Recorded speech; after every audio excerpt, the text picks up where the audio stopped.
Mm-mm-mm. Hi, guys. It's lovely to see you all. Welcome to the late show. Welcome to the after show. This is your host and your favorite pseudo intellectual, Lord Hellespont V.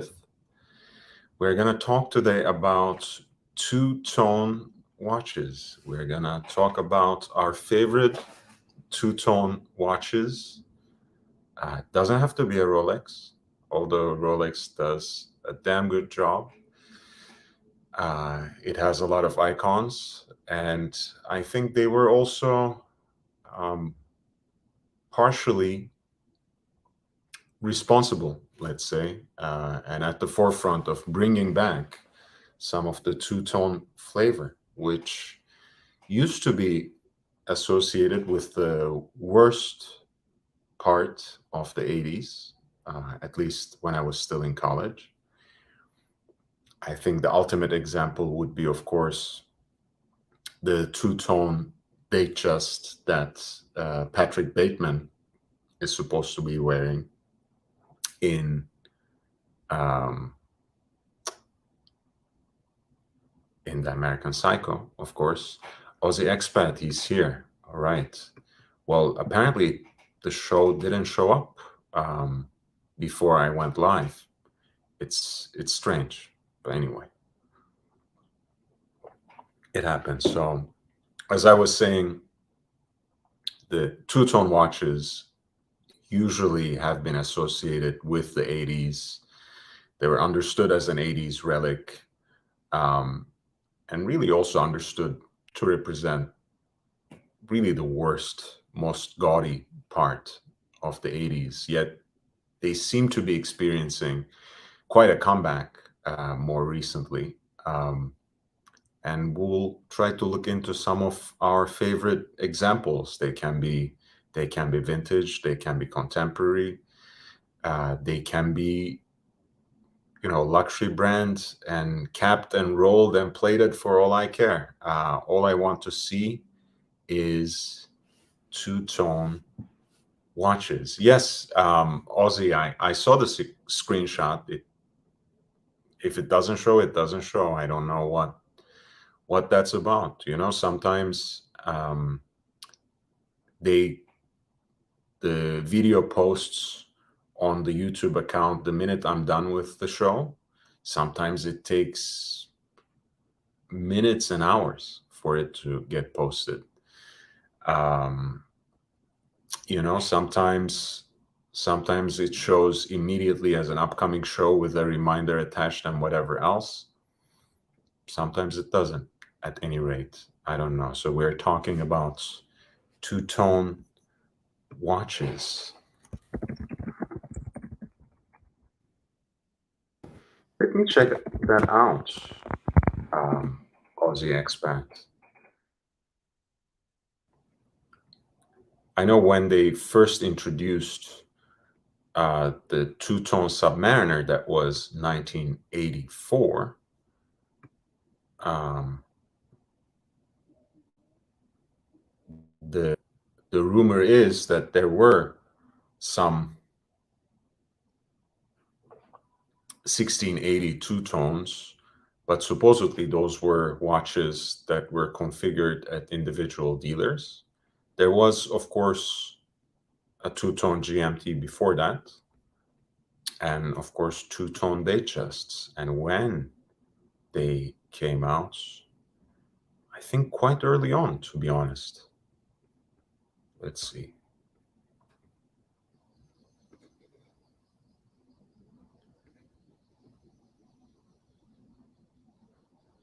Yeah, here it is. The first major name to create designs in this area, which is to say two-tone or bimetal watches, was Rolex.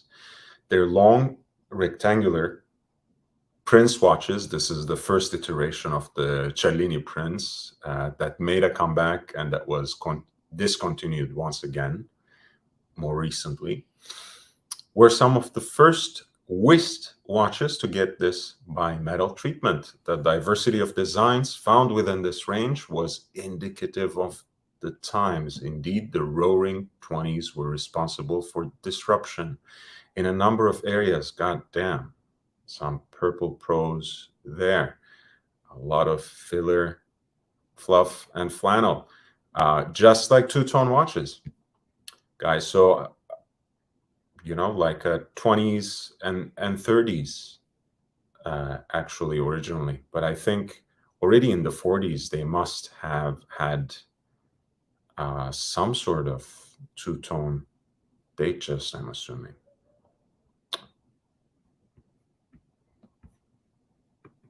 Yeah, so that's my guess.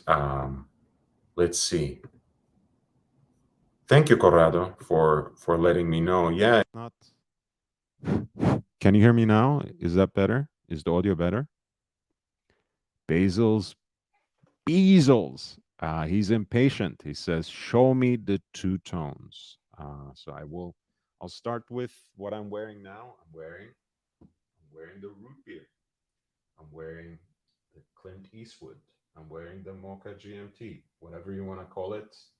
It's one of the two iconic sports models that Rolex makes in two-tone.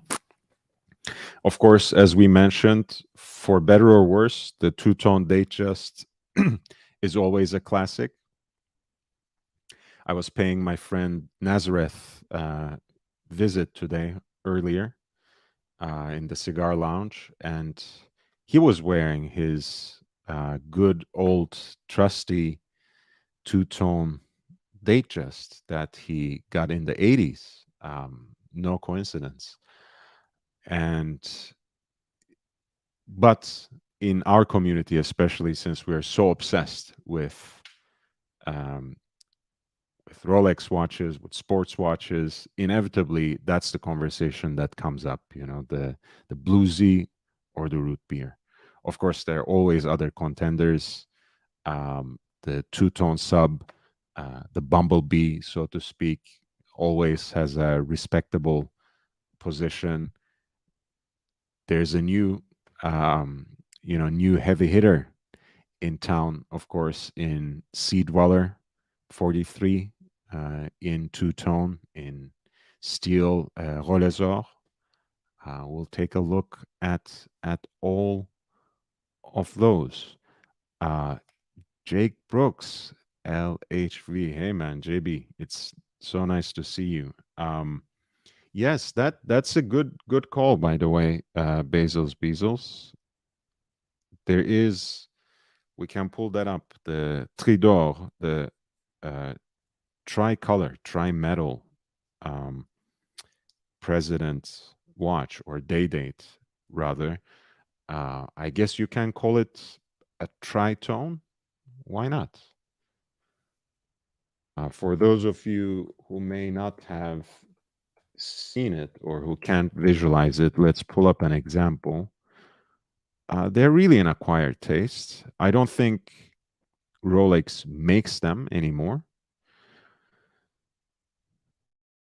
but I think in a way they're so ostentatious in a certain sense that you gotta love them. You gotta love them. It's like a good two-tone watch, right? In many ways, it's so wrong that it's right. And Tridor or Tridor is one such example. Look, I mean, that I don't know. If it's just the photograph or the lighting, but the dial almost has this pinkish hue, like a salmon color.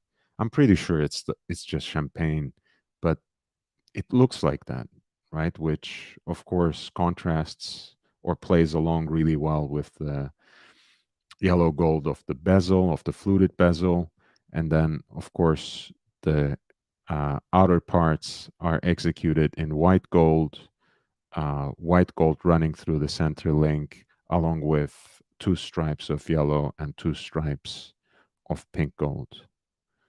And not to forget, it is a factory diamond dial decorated with small flawless diamonds for most index markers except for 6 and 9, which have the baguettes.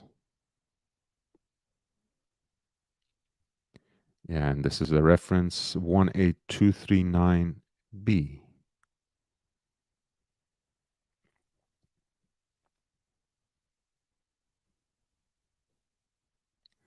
Honestly, um,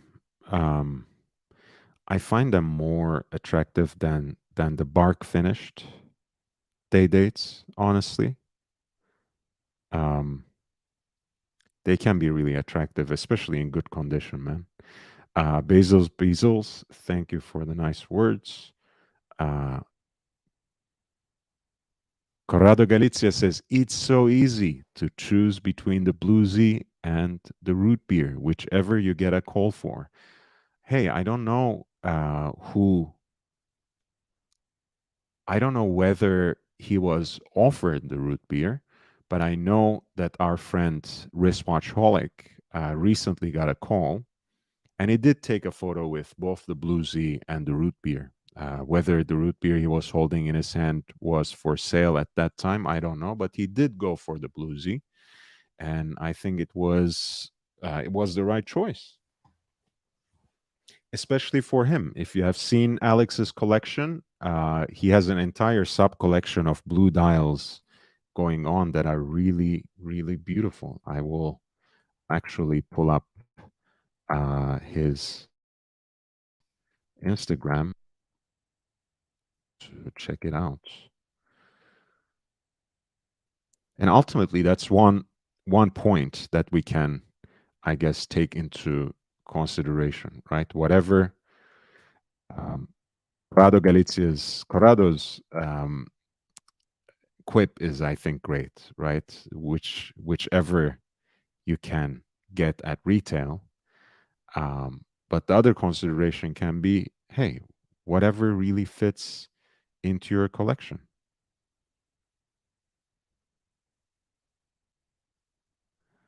And the Bluesy certainly fits with Alex's collection, which is beautiful. He has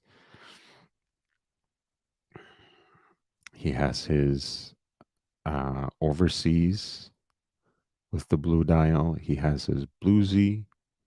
He has his IWC Pilot's Chronograph 41. He has his Zenith, and he has his Nomos Club again with the blue dial. I think it's a beautiful 5-piece sub collection that Alex has going on there. Absolute bore. Hey, welcome to the channel, man. Nice to see you. GB Vol says, you got this, my man. Thanks for being here.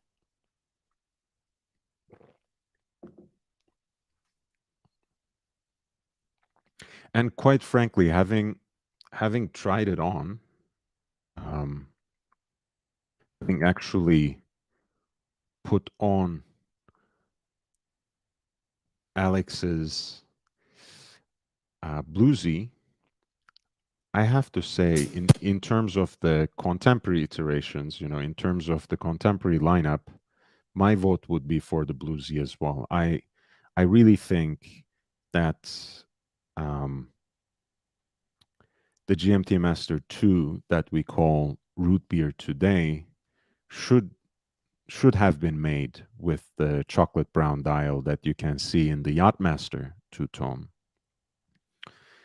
And it's yeah, but perhaps it would have been too niche, a two-tone watch with a brown dial perhaps would have been too niche for Rolex at this point in time.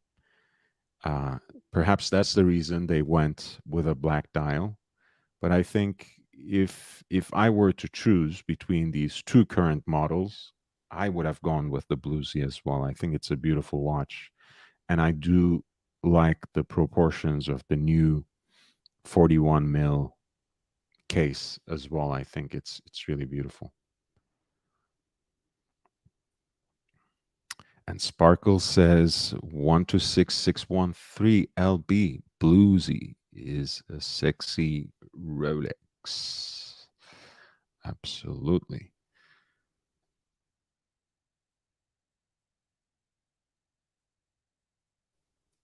But yes, speaking of which, I'm just gonna pull that Yacht-Master two-tone chocolate dial so that you get an idea about what I mean.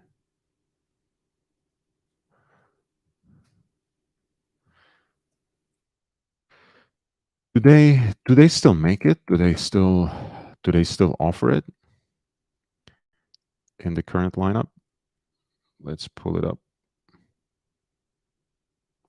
Guys, by the way, the link is pinned, so feel free to jump on to talk or to show off your watches.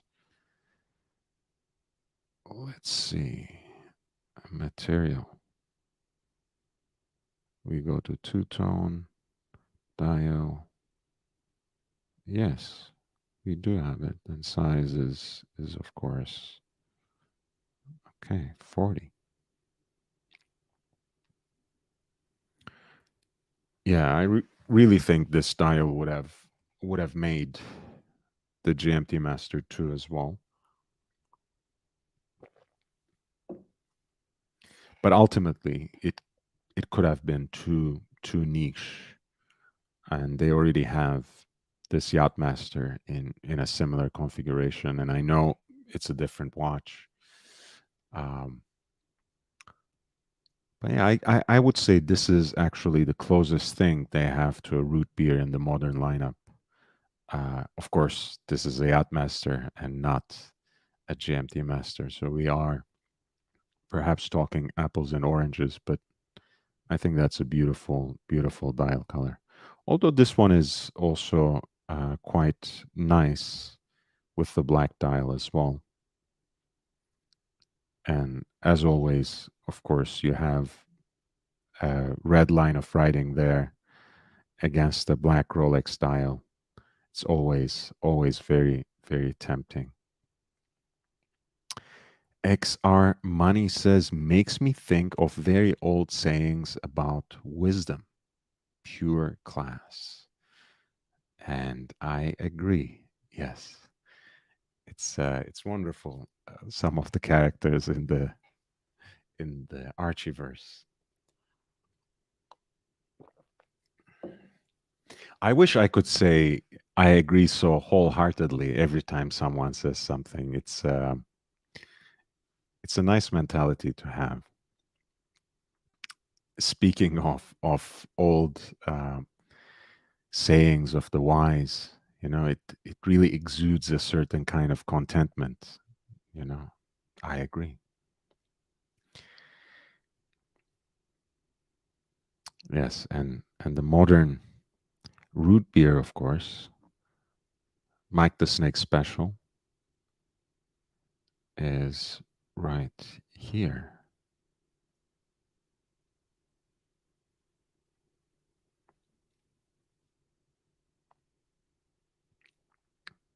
I think the um, that pink gold accented GMT Master 2 writing is quite nice. It's a nice touch. Um, so at least it brings out something out of that dial that you can't easily find in other Rolex models. But that being said, again, I really think that this watch could have been elevated to another level, or perhaps brought down to another level if it had the chocolate brown dial that you can see in the Yacht-Master 40. And I think the two reasons for that is one, Rolex increasingly tries to establish distinctions between their different lines, different families of watches. So you don't really want to have a Yacht-Master that looks too much like a JMT Master 2. Pardon me. On the other hand, again, I think they would have a good data point with the sales and desirability of the two-tone Yacht-Master, especially with the chocolate brown dial. And if that wasn't encouraging to begin with, why take the risk when you're bringing out the GMT Master 2 in two-tone. Ah, do you think they would ever do the Explorer 2 in two-tone since they did the 36? I think they ought to do something different with Explorer 2 at some point. Um, and if I'm not mistaken, there's an anniversary coming up for the Explorer 2 soon enough, no? Um, no, not soon, because it's 1971 is the is when the 1655 came out. Mm. So they, and that's why the year before, I guess people have been waiting for something to happen to Explorer 2, and it didn't. I don't think so, honestly. I feel like, they're not gonna do anything radical with the Explorer 2 anytime soon. I might be wrong,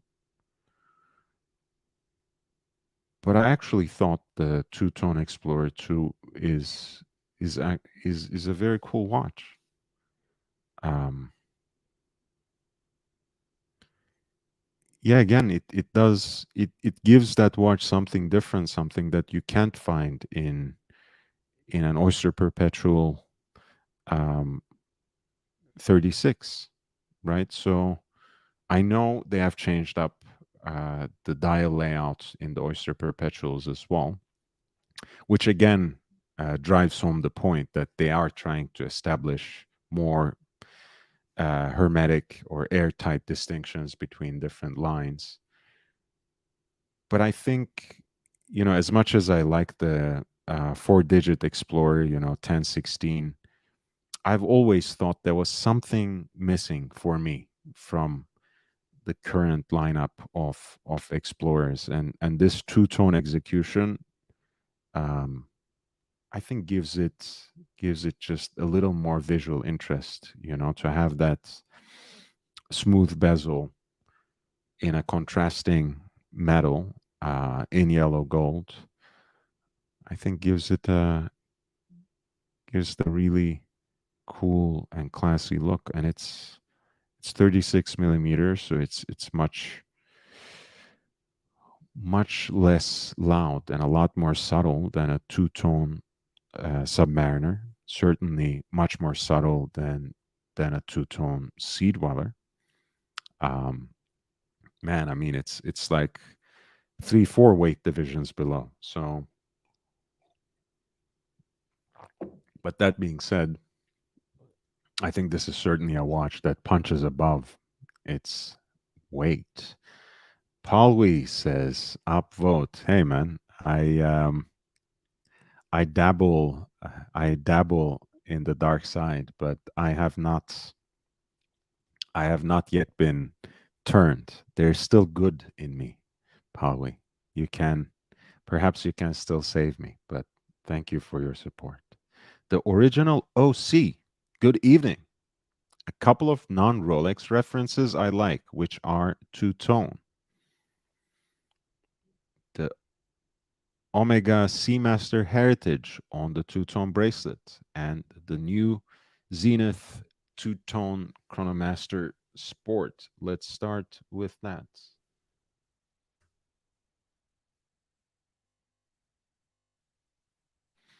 And we will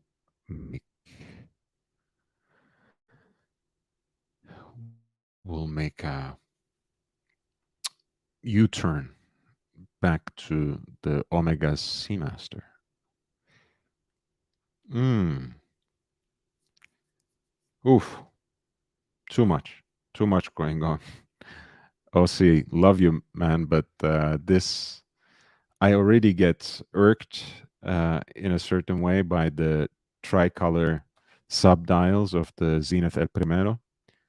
Um, with the addition of two-tone,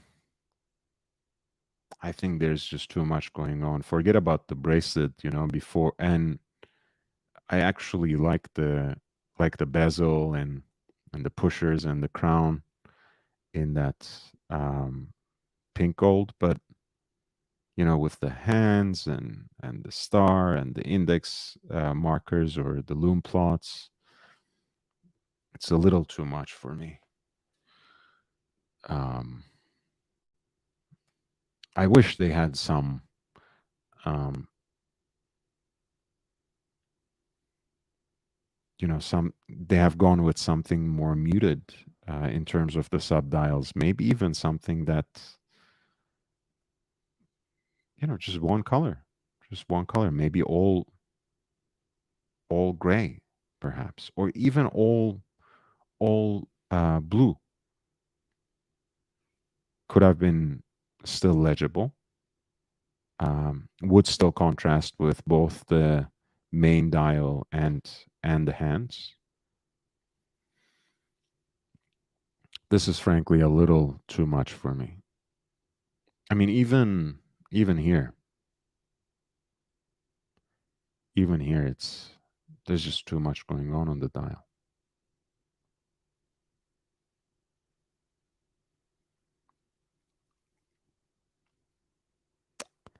Yeah.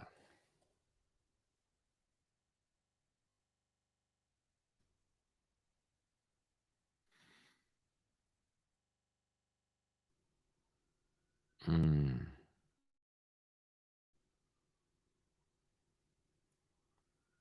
Yeah, this one I like. This one I like. Which one should we go for? Their version of the Bluesy. I think let's go with this one. The Sedna Gold, their proprietary pink gold. I think this is nice and distinct. Sparkle says, I hope not. The two-tone Explorer 2 could be hideous. Yeah, one of the most beautiful things about Explorer 2, um, even though I like the proportions of the 5-digit reference a lot better, but one of the great things about Explorer 2 in the current lineup is how it's that steel bezel. It's that brushed, um, sandblasted or sandburst um, design of the bezel that I really like. I don't know how that would be uh, in gold. And goddamn, that bezel scratches so much already. I can't imagine how banged up it would get.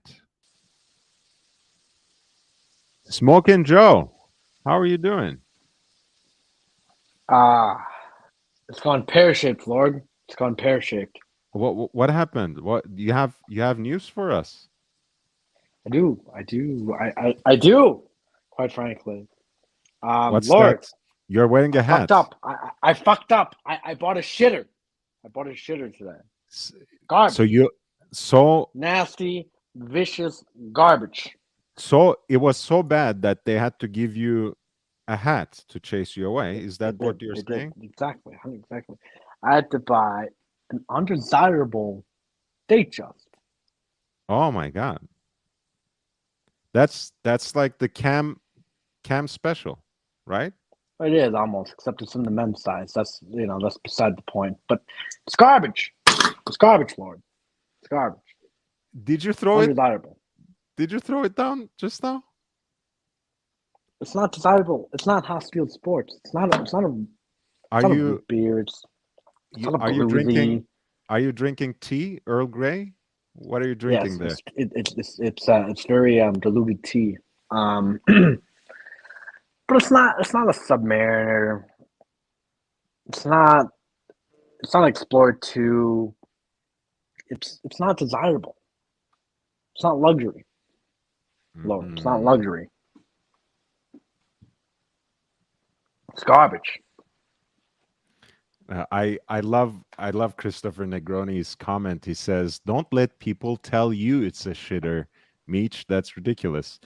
Meech doesn't let people tell him it's a shitter, he prevents them by saying it himself. He's the one who is talking shit about his own watch. No one else said anything. Not yet, anyways. I mean, the Datejust has always been a garbage watch to me. 100%. It's always been garbage. It's not hot steel sports. The oyster case is not enough for you? No, it's no Rolex. It's no Rolex. It's not a true Rolex, in my opinion. You know, this is a real Rolex for you. That's what a man gets.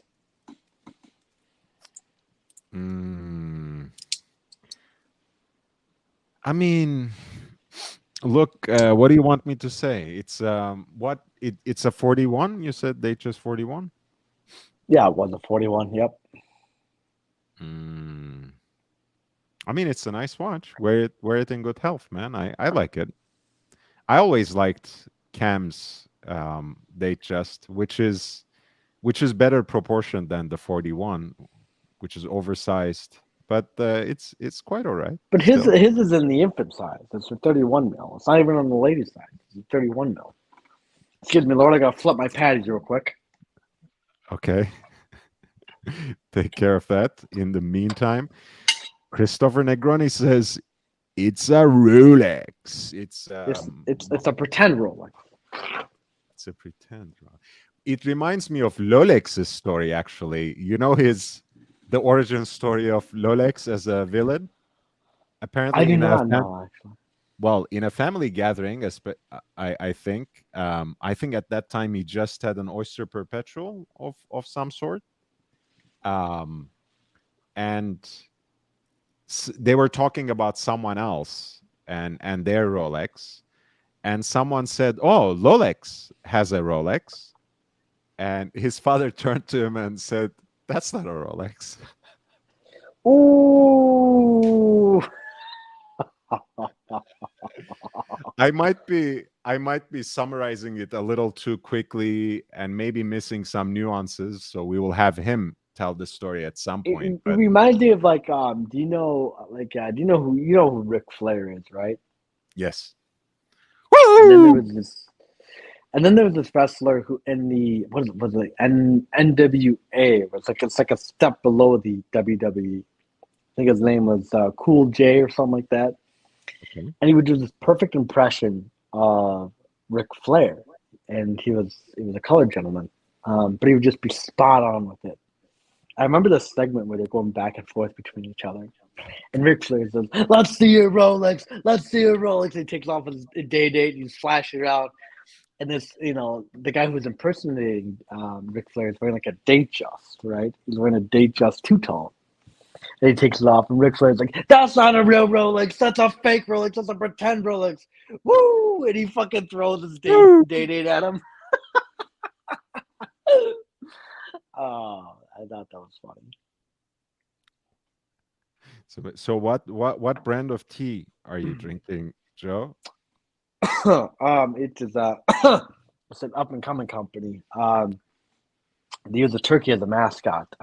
So it's is it like Rooibos tea, some sort of tisane fusion? It's herbal tea? The company's name is Wild Turkey. It's still in patent pending type thing. All right, I see. I don't think I've ever tried tea by Wild Turkey, but whatever that means. But yeah, man, again, Negroni has your pathology pinned down quite nicely. He says, "I've never seen anybody buy a Rolex and look so sad." I mean, it's a Datejust. Let's be honest. There's nothing there to be proud of. Can you center the camera so we can see the pain on your face, Joe? Please. You are outside of the frame. Yes. Yeah. Please. Yes. Okay. There we go. Whoever heard of a sad clown? Well, thank you for being here and providing the necessary comic relief. I honestly, I think it's I'm trying to give you a hard time by associating it with Cam, but I actually like that watch. I don't see why you're so sad about it. And we were talking behind the scenes a little. It might get No, you no, like somewhere else. legitly, my rep sent me a text message saying like, if you don't like the watch, just bring it back and we'll give you a store credit. But no, I want my money back. Why would they say something like that? Like why would they already why do they have that impression that you don't like the watch? I don't know, maybe it's because I said it was garbage. Maybe it's another absence where I said I wasted money. I don't know. It could be a multitude of things. Maybe a hunch. You said them to their face that it was garbage and that it wasn't worth it while you were purchasing it? They asked me if I wanted to wear it out. I said no. It's just a date just. It's nothing special. Oh, Meanwhile, like over half the staff is wearing a date just. To be frank, but still, it's just a date just. Nobody gives a fuck about date just. oh damn. Um, okay. Moving on. You have a beautiful two-tone watch. Would you like to share it with us? Oh, you mean the Yachty? The Yes. Yachty. Of Yori. course. Yori, as our British friends say. Fries with Mayo says, why did Meech buy it if the piece does not sink to him? I think it's pretty much the same. Go ahead. Sorry, I didn't mean to. No. Go on, Lord. Go on, Lord.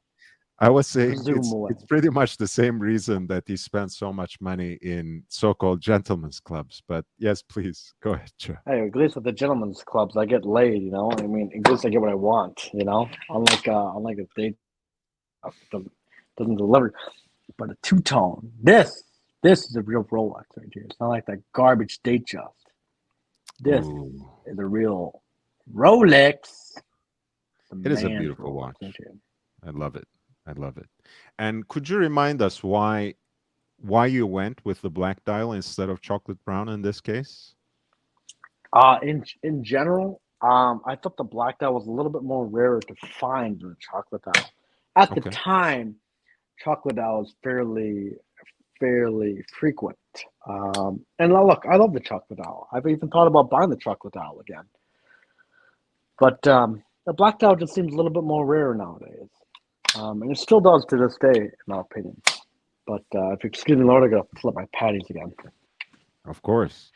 I mean, that's a little bit of an upgrade compared to my TV dinners. So I'm glad you're eating well there. BS aside, though, I heard Mike the Snake is not in the greatest health. So, if you could get a little thoughts and prayers for him, that'd be great.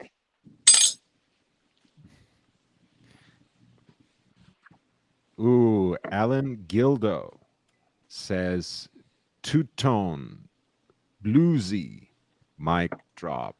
I should have bought the Bluesy. I should have bought. Lord, I talked to you about this like 2 days ago. Said, should I get the Bluesy instead? I did tell you, get a pre-ceramic bluesy. That's the way to go.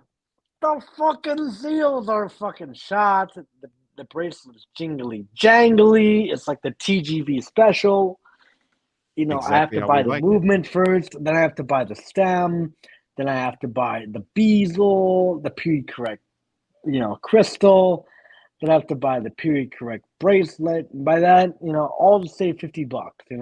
Is it really worth it? Joe, I'm sorry. I'm sorry. You don't. Joe, stop. Stop. You Joe, don't stop. understand. You Joe, don't say understand. You don't understand this. You don't understand the gray market. You don't understand the gray market. It's at its highest right now. My white dial Daytona, he's gonna bounce back. Cristoforo Negroni says, I love that Meech. That black dial is a nice matte black too. Super underrated watch. Beautiful. By and large, I think the two tones, as much as desirable as they're also compared to their steel counterparts, still underrated and still easier to get as well. Yeah.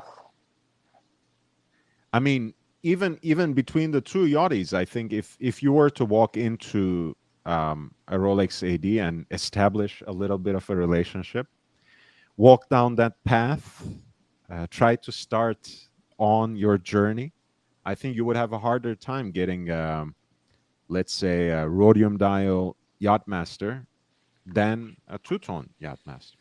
I think you can get a two-tone Yacht-Master if you're patient enough and play your cards right.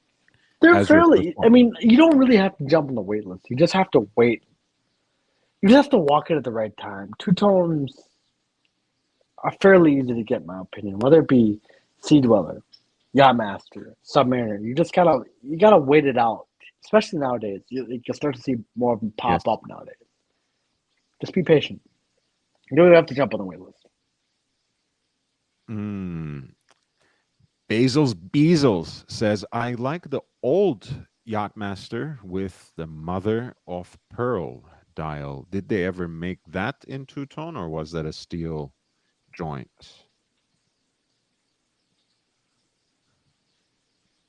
I don't believe they ever made that in two tone, to be honest with you. I think it was a steel joint, but no, they did. They did, apparently. They have one in crown and caliber, apparently. And in looks like it's a little too much. And this is just a picture, just a photo. So you never know. Spin to win.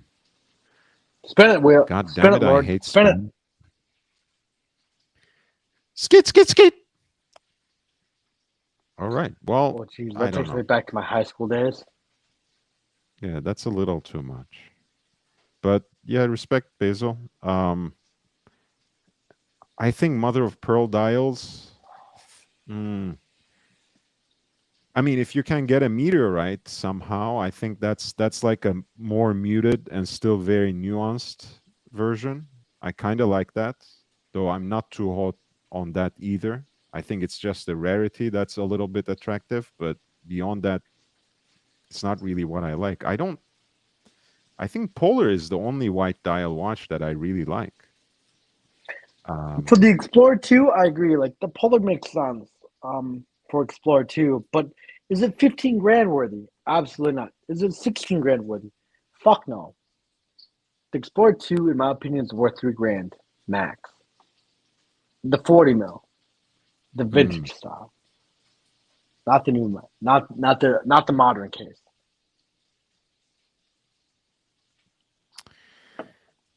Look at that! Look at that! That is my grail right there. The two-tone Patek Philippe right there.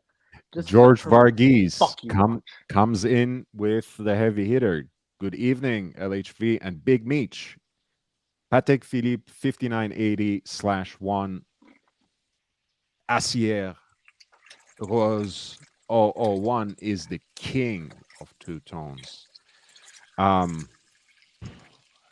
We have just started the show. I'm not ready to crown a king yet, but I have to say this is a serious contender. It's the perfect watch. This is like get the fuck out of my way watch. Like I'll fucking piss on you and you can't do shit about it because I'm wearing a fucking Patek. What are you gonna do about it? Like you could piss on the rest of the Patek fanboys. You could piss on a Richard Mille fanboy. What are you gonna do? You're wearing a two-tone Patek. Patek's most complicated watch ever. You are the king of the crop. You could piss on Archie Luxury and he couldn't do anything but get on his knees and say I'm sorry because you're wearing this two-tone Patek right here. I would hold off on that. All respect to the pontiff. He's the OG. I don't think anyone. He's wearing ladies' like him Pateks. anyway. He's wearing ladies' Pateks. Like even he would recognize this watch. As a real man should. I think real men wear pink and smaller watches. But this is this a damn is good a watch. If 70 grand, I believe, like a gray market. I believe it's like 40, 50 grand retail if you can get it. No, it's retail is itself 75 right here. 75. My mistake. But this is a watch that you could literally take a shit on somebody's fucking doorstep and they can't say anything. Like the cops won't even arrest you. Like they'll say, "I'm sorry, sir. I'm sorry, sir. You're wearing a Patek two-tone." A mistake. A mistake. I'm sorry, sir. Oh, Like man. Jesus Christ himself would get off his throne and bow on his knee and say, "Of course, right. sir. You're welcome to this club." My personal apologies to our Christian audience. We love you. I love you. Jesus loves you. I'm hoping. Um, I wouldn't know anything about that, but hey, let's But hope. no, like seriously though, Lord, I would, if I had the opportunity to buy this, it would be a hard thing for me to say I wouldn't trade in my entire collection for this watch. It is literally the top of the food chain. Didn't I suggest something like that to you actually on that You particular suggested point? it on the stainless steel, but I know, couldn't buy I it know. because I wasn't VIP. I suggested it to you for this watch in particular, but apparently they didn't offer it to you, or they offered it to you by mistake or some nonsense like that. Correct. And Where I is it? guess I could buy it nowadays, though, Lord, Oh, it's because guess what? discontinued now. Yeah, right. No, because they put it on their showroom floor now because they can't fucking move it because none of their VIPs are buying. All right, it was the steel The version white of gold. it, right? Well, I mean, Okay. I don't know if like White does gold, okay. Patek make stainless steel anymore? I don't think they do. It's all white gold now. Okay, that was the white gold version of this. Yeah, I mean another very worthy watch to basically turn in your entire collection and get if you're into it. I mean, I'm not a Nautilus guy. I like the Royal Oak among all Janta designs. I even like the Ingenieur better than the Nautilus, but hey, something But like that. as much as I mean, look, the white gold is it's good looking, no doubt about it. The white gold is like that's like the cheerleader with the big ass but no big tits, right? I mean, she's hot, she's minty. You want to get into it, but she's not the two tone. The two tones got the big tits, big ass, the brains. Fucking mint, That's what you want. Plus the blue dials, fucking minty. It's like the Liana King of watches there. Who is Liana King again? It's the one I keep sending you on Instagram. Oh, okay. Yeah, she's all right. A little. I like. I mean, it's all cleavage there. To be frank with you, but not enough peach. I like plastic. Peach. I like plastic on my vintage watches and not on my women. Joe, trust me, there's no plastic there. I'll show you plastic. Of course there is. There's no those plastic. I guarantee you. Those are fake. Those are no, they're not real. fake. 100%. Those are as real as. All right, I'm not gonna say anything nasty, but yes. Okay. We're trying to stay away from drama. Drama over Instagram models. But yeah, this is a cool one. Black mother of pearl dial. I actually love two-tone Daytonas, guys. I think these are really cool with the black dial. Those small, flawless diamonds. Rolex diamonds are just something special.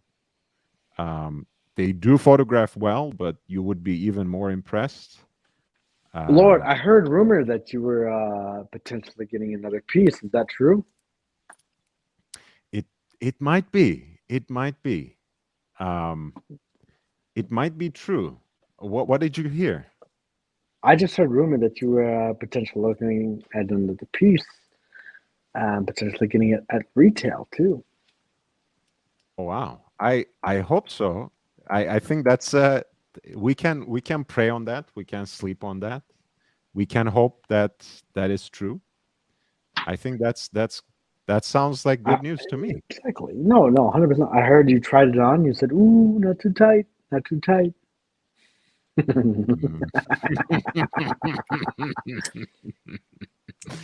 Jesus, man. Yeah, I think a two-tone Daytona is really a thing of beauty. Black dial for that little bit of contrast. This would have been my preference for the two-tone Daytona. Alan Gildo says, George, it looks evil. I love it. And George is laughing it off. And Bezos too. And George says the Patek Philippe or Rolex. The Rolex. Eddie, welcome back, Eddie. Thanks for reminding everyone to upvote. Upvote, guys. Thank you.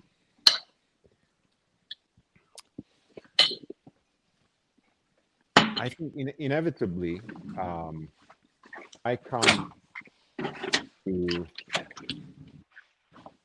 a Royal Oak in two-tone. For example, a 14790 in gold and steel. I like those. Speaking of two-tone stunners, I think the Gérard Jonta designs in general really lend themselves well into a two-tone execution. I think the center links in these tapering interlinks in this case and the center links in the Nautilus's case make really a good impression for a two-tone, and this is a cool one as well. This is the mid-size case, by the way, 36 millimeter, not even the 39, not even the jumbo. But I do like it, and as you all know, in the audience, the Royal Oaks and most other integrated bracelet watches, by the way, were larger than what it says on paper. They have a little bit more presence than what those numbers might suggest. George Varghese, well, similar. See, he suggested a reduced size Royal Oak as well. AP 15400 SR.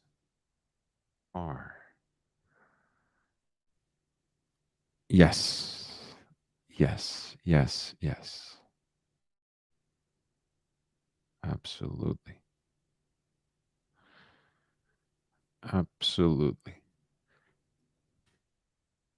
I think, I don't usually like white dials on Royal Oaks, but I think on the two-tone, it does go well, especially with the pink gold. It does really, really work.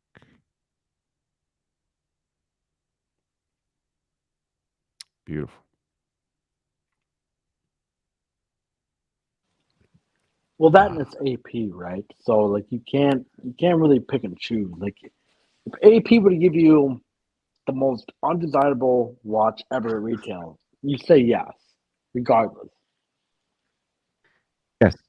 Yeah. I mean, if they do, again, that Corrado said it earlier as well. That which two-tone is my favorite. Hey, whatever the AD gives to me. Whatever Like if the AD AP were to allocates offer you a first. code 1159, you say thank you. It's always been the watch of my dreams. I'll cherish it forever. No way. And No way. during when as soon as you say that, you kick it out the back door to my shop. You just cut your losses and you kick it out the back door.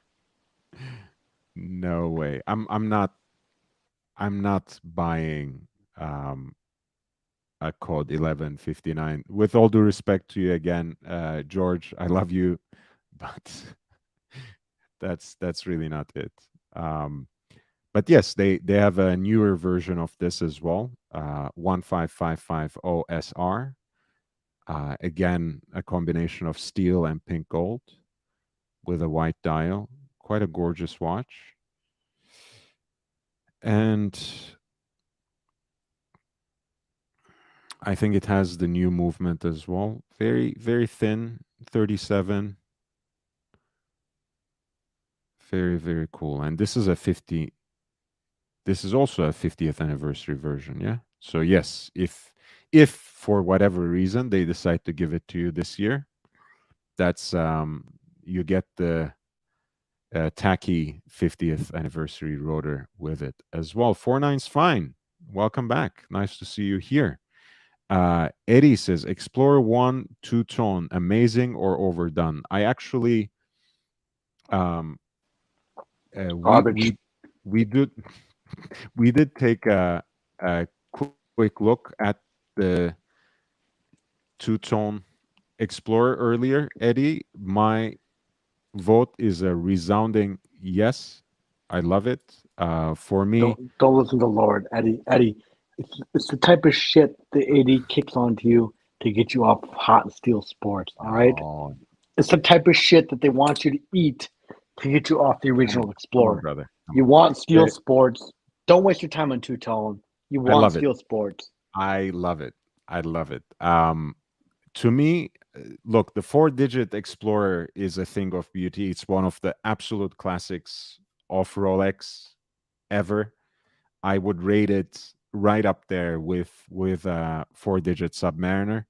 That being said, I had lost interest in the Explorer range for quite some time now. This gets me excited again. This adds a little bit of visual interest to the watch. Um, in the modern design language of Rolex, I can't really roll with smooth bezels. This kicks it up a notch by the two-tone execution, by the yellow gold bezel. Of course, the yellow gold center links as well. I think it's one of the most beautiful watches in the range. And again, relatively speaking, it would be easier to get, and it gets your foot in the door if you actually like it. If it's a piece that you would like to buy, what a beautiful way of starting your journey. I agree. I agree with Lord. It's not a desirable piece. People don't want it. It sits in the display case collecting dust. If you want to get into Rolex, get the two tone. It's not going to go up in value. Nobody wants it, like I said. But get it. You'll have a mid-tier Rolex, not a desirable Rolex, but a mid-tier Rolex. It's on the lady size, yes, of course, but you can't help that. They discontinued the men's size. But yeah, if you really want it, get the two tone and then flip it for something like a real Rolex, like a Batgirl, a Pepsi, a Submariner. That's, Explorer 2. Flip it for a real Rolex at that point.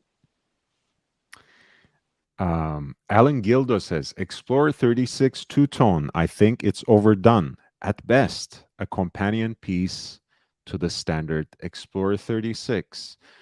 Honestly, unless you are really like a hardcore Explorer collector, I would never get both of them. But I think in the modern lineup, once again, two-tone Explorer 36 is the one to get. Otherwise, save your money, get a 1016. Not worth it. With all due respect. But if you do, get the 36. Don't get the oversized, out of all proportion version that Joe prefers to wear. Just Fuck you, Lord. Alan Gilda says, love the standard Explorer 36. Alex, I was raving about your Bluesy earlier. He says, I checked out the 34 millimeter Royal Oak two-tone today. It was too small. It would be even too small for me, Alex. Forget about it. Uh, you have manlier wrists than me. 37 is too small for you. 37 is the size for that Royal Oak, unless you somehow win the lottery of life and get the jumbo at retail. 37 is the one to get. George says no problem, but at 30% off. He's talking about the code 1159 he just got with a burgundy dial in white gold. My sleeper pick is Cartier Roadster in two-tone XL. So nice. Let's check that out. I've never seen the two-tone Roadster actually. So that's a new one for me. Nice. Actually, I'm not surprised at all. Let's see. I'm not surprised at all. I was expecting it to look good. And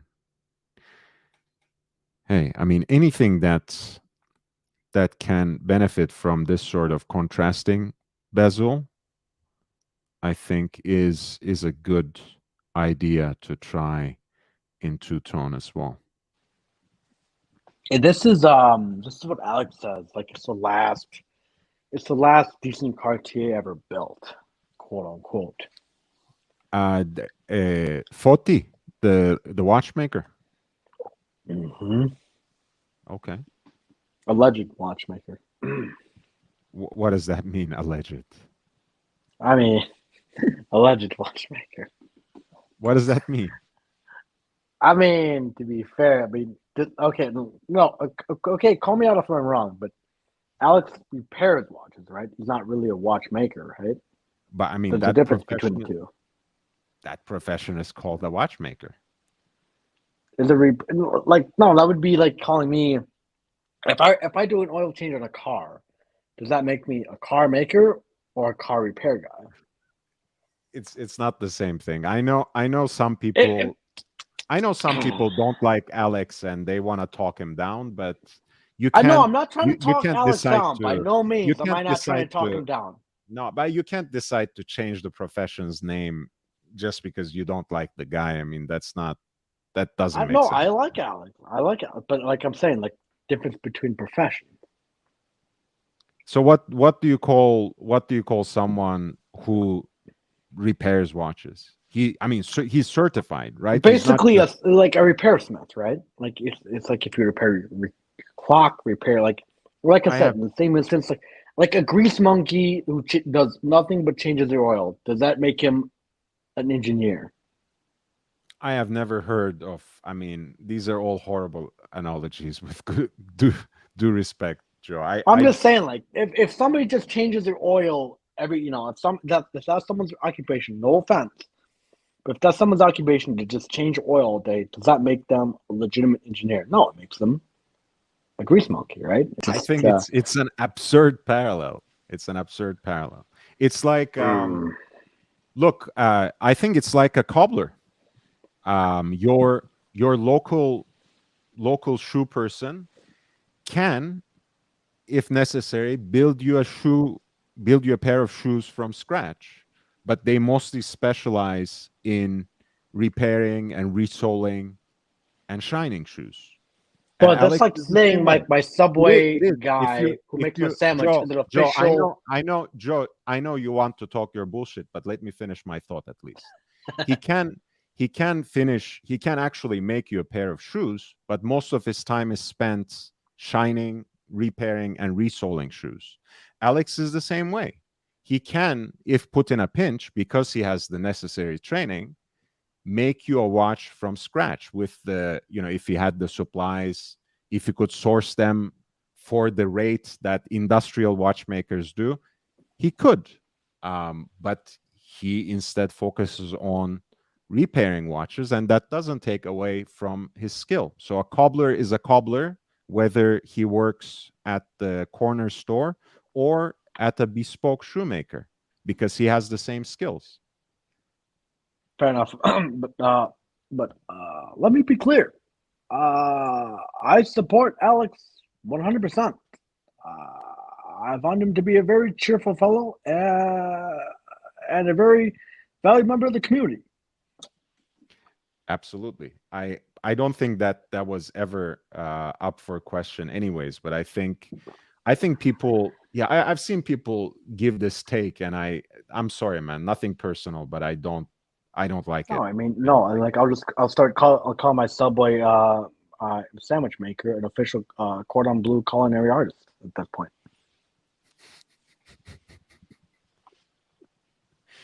Dude, no one is comparing Alex to Kari Voutilainen. We are just calling him a watchmaker, which he is. Alan Gilda says, I said no to the two-tone Explorer 36 a few months ago. AD lady thought I was the R word. I want steel. Hey, man, I mean... You were absolutely right to deny that two-tone. That two-tone is garbage. Get the steel. Eddie Fu, LOL, Big Meech, good point. Lady Size Explorer 1, Bezos. In my opinion, the Datejust is a real Rolex. Of course it is. I feel the Batman and Sprite are just trendy and popular. Oof, hot take. Hot take. What do you say? What do you say? I call it blasphemy. I call it fake. You call it fake news, as Donald Trump would say. The Pepsi at least has some heritage. Hey, Ooh. actually, I will kind of propose a rebuttal to this because we were talking, Joe and I, earlier today. I think when it comes to the modern execution, I have not seen the Sprite in person yet, but the black and blue, the Batman, looks infinitely better than the Pepsi, which is just an assault on the eyes. Pepsi is great in the aluminum bezel, and it is a classic. But of all the GMTs today, I would rather have the Batman or Batgirl, quite honestly, with all due respect. 49's Fine says, Lord 16610 LV or 126610 LV. Which do you prefer? I will pull up what I prefer. Pull it out, Lord. I mean, pull it up, Lord.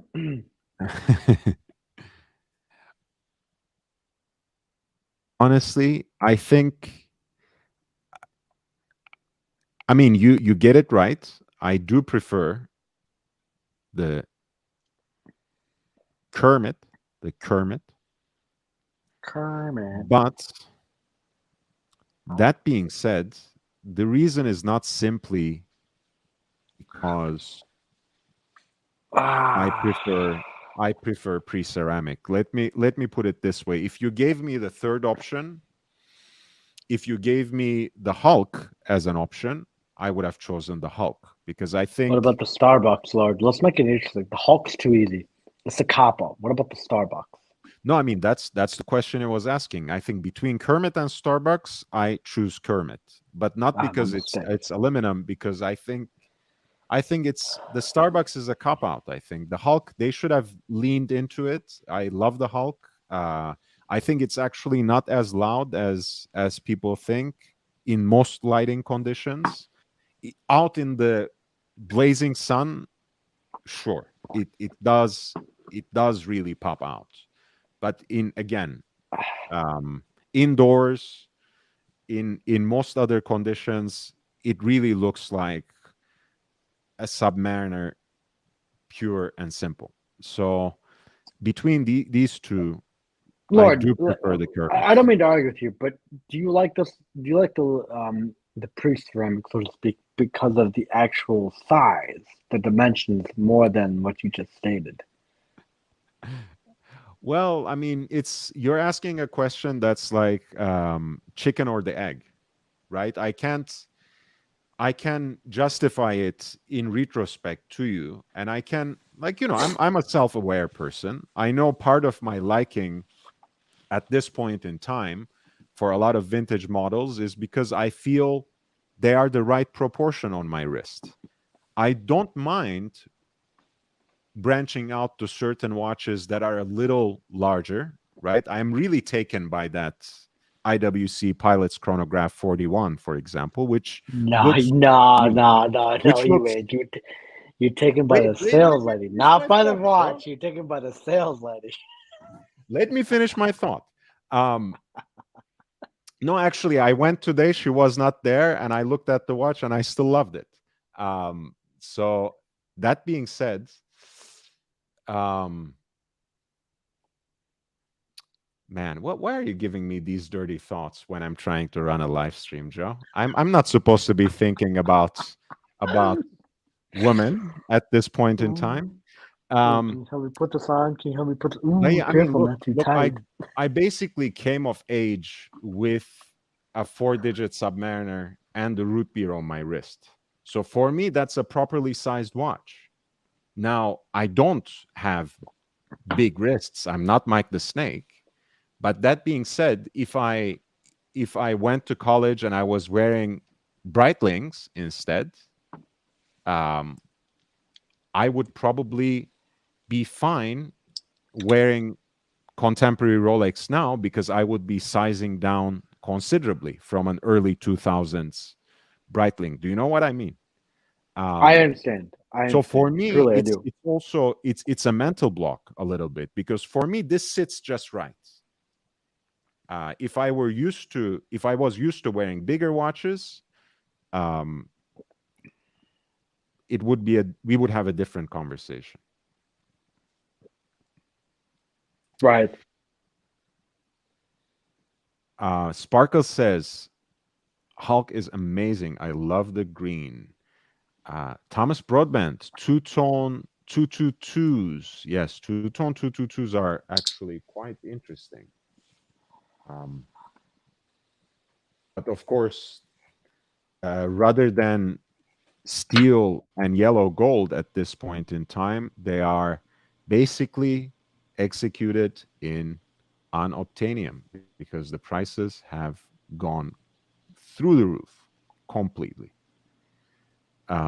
In steel and two-tone and gold in whatever shape or form you can find the original 222 jumbo, they are way too expensive at this point in time.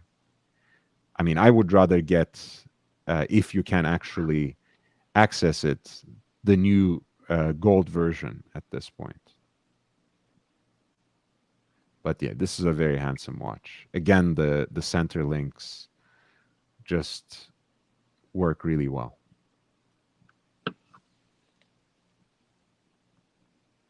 Mm-hmm. Beautiful.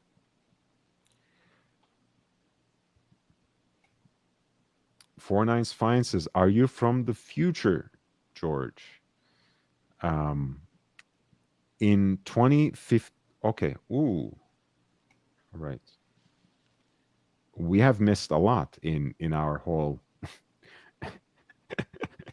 banter about wrist size and sales associates and everything. Let's circle back a little bit. Dirk Diggler says, "I'm a professional troll."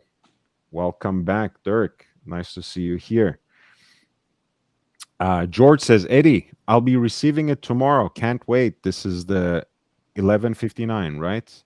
The dial is outrageous. Remember, today's dogs will be tomorrow's beauty queens."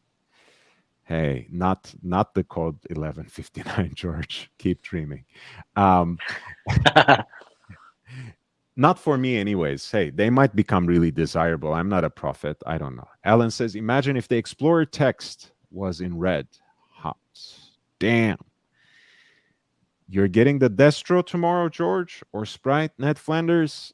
Eddie Fu says, "George, I agree. People go crazy over Tiffany dial OP only because of the hype. I hate that watch too."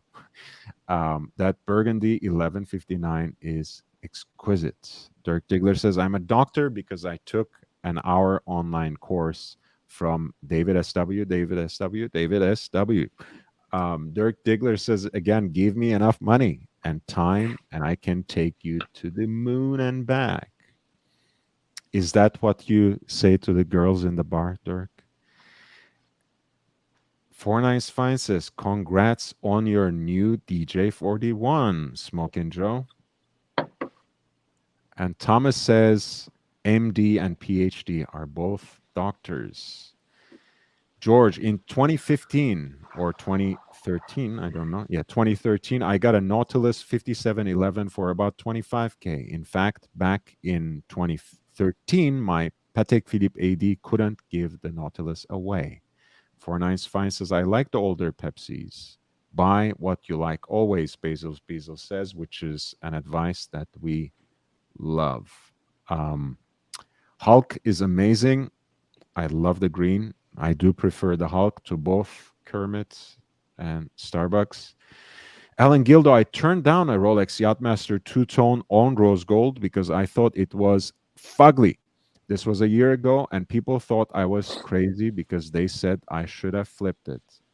There's not, quite frankly, if you want to flip watches, Rolex two-tone is not the most lucrative option. I mean, if you have to, do it. Mhm. But I mean, I don't condone flipping to begin with, unless you um, unless you ran away from New York to Venice and the rents due. In that case, you should probably flip your watches and try to pay people the money you owe them. Unless you're quote unquote 11,000 pounds to certain people, you know. I wasn't talking about a specific person, but hey, you said it. Four Nines Fine says always buy what you like, but it's nice to get the other's perspective as part of research. Bezels, I do like the muted green on the Kermit.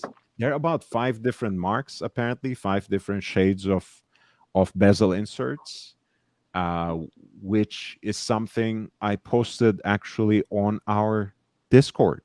And Aussie Expat, if you're still in the chat, feel free to pass it on. It is actually Aussie Wait, Expat's Ozzy's Discord, in the chat? quite honestly. Yeah. He was. So if he comes back, he can post the link, or when I get the time, I will post the link myself. Fries with Mayo says, "Does Meech like Hublot?" I'd rather take a hublot, excuse me, hublot over a Grand Seiko any day of the week.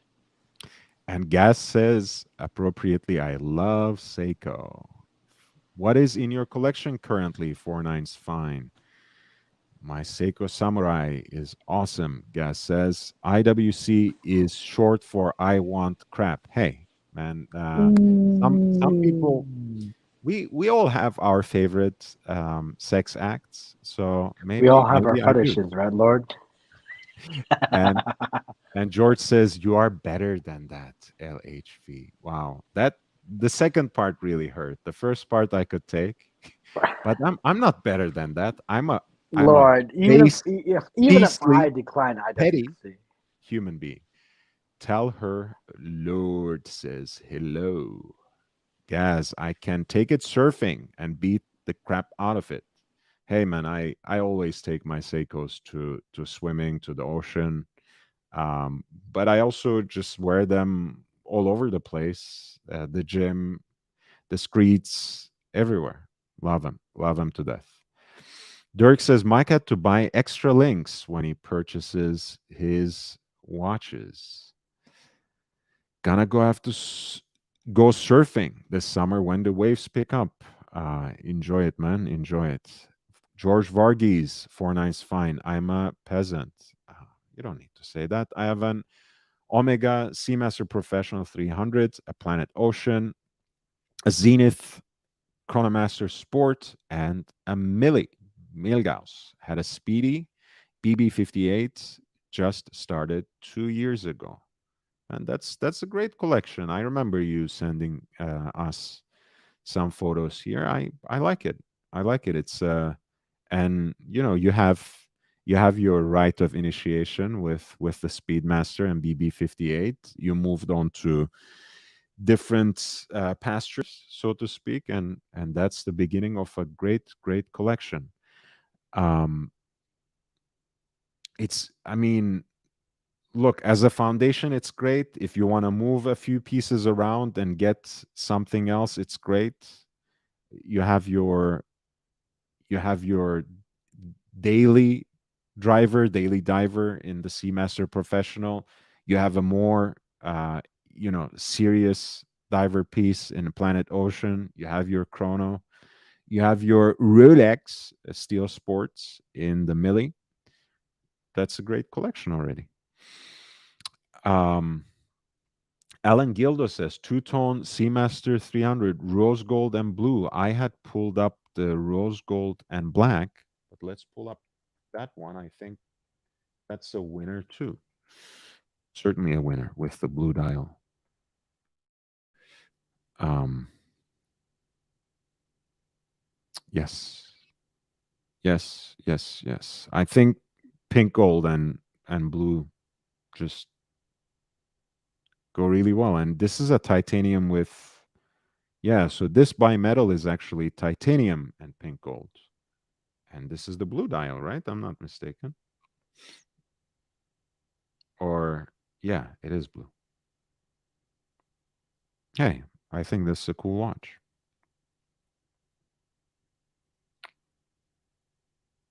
Very, very, very cool. I like it. Increasingly, again, this is another interesting point that they started doing more and more rose gold versus steel, rose gold with another metal for the two-tone executions, and I do like it. It's a different point of visual interest. Certainly approved. Eddie says, "What is the most underrated two-tone on the market?" Breguet two-tone, they're selling next to nothing. Oh, the most underrated two-tone Zenith. all over the place. Hmm. Zenith two-tone. Yeah, we just took a look at the Zenith CMS in two-tone. I think it's a colorful mess. I really don't like it. I mean, it might be underrated, but I don't rate it at all. So I don't know what to say. Um, the most underrated two-tone.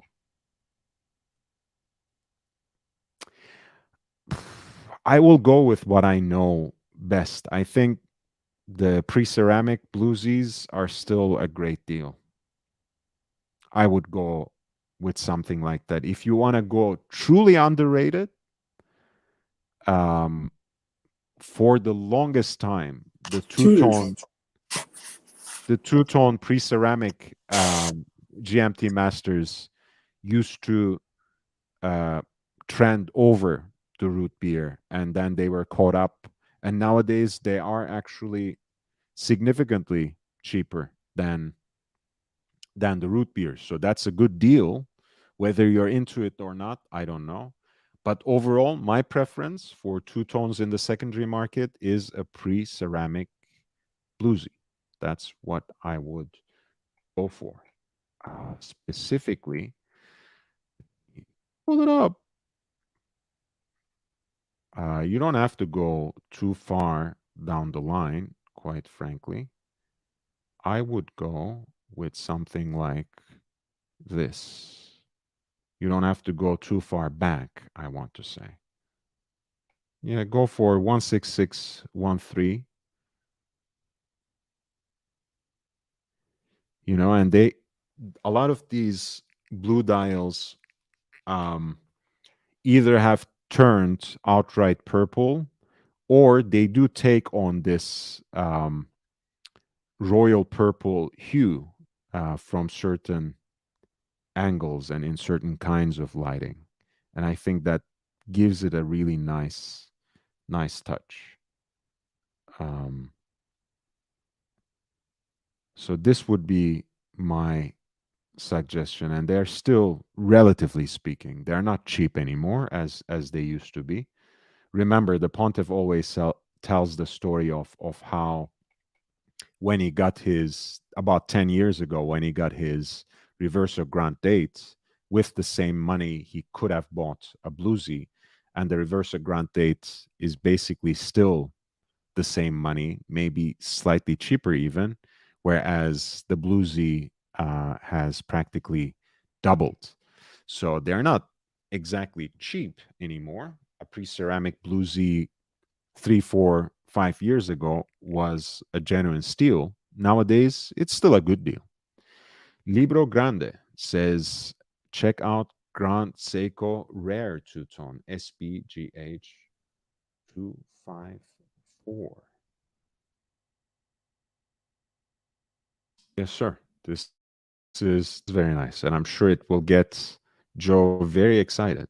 What do you think about Grand Seiko Two-Tone, Joe?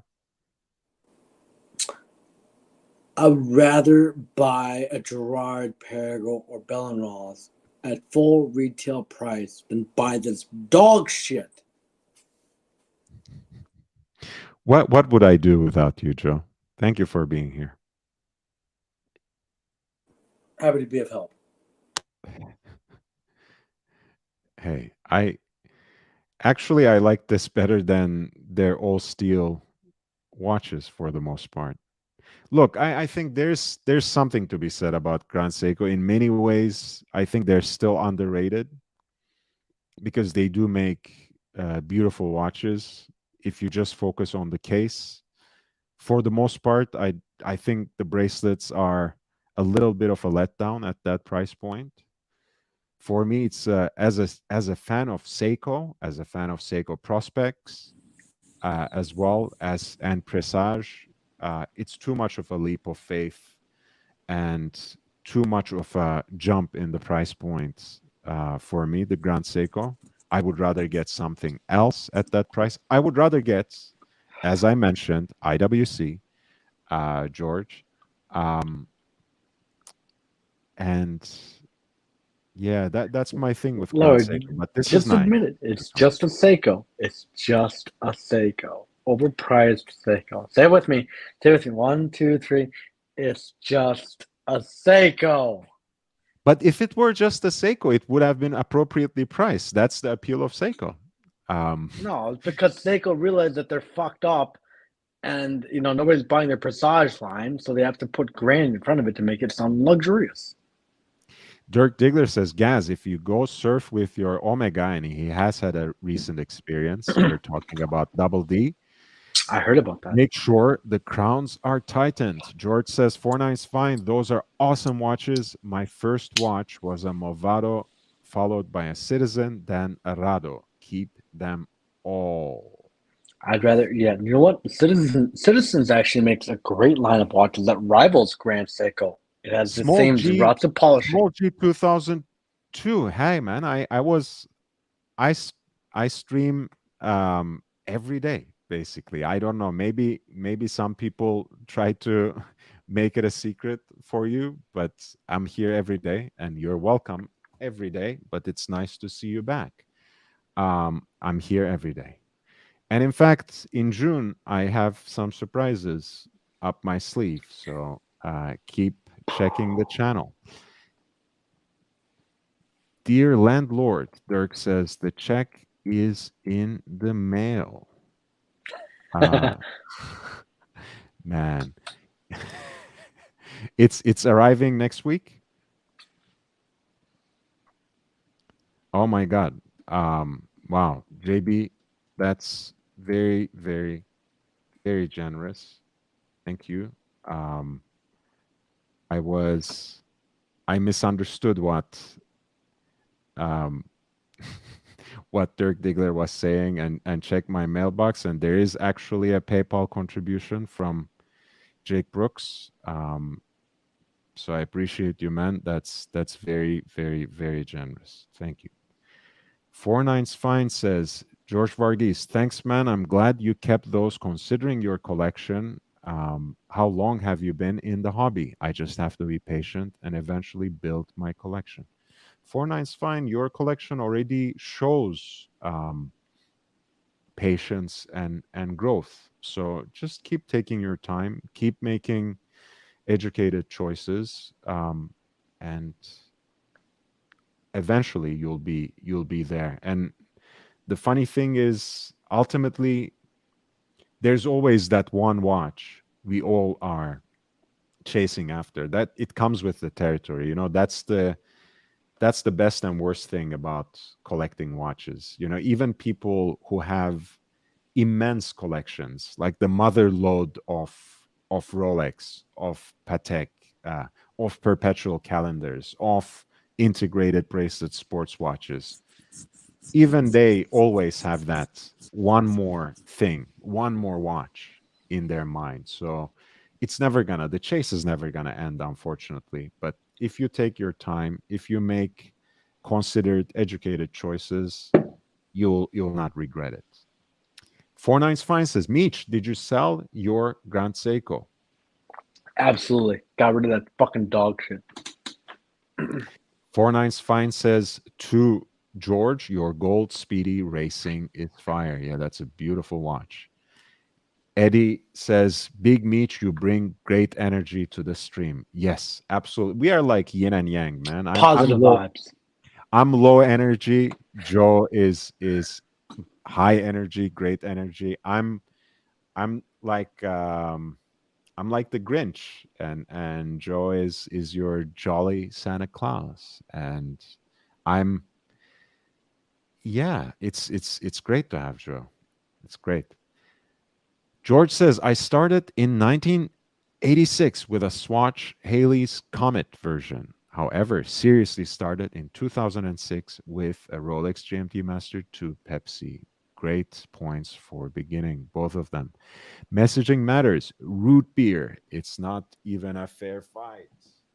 Hey, let me show off. Let me show off. 16753 nipple dial. And looks great on my puny. And add wrist. that to the list of things that Mike the Snake will not get, right underneath there with Blondie.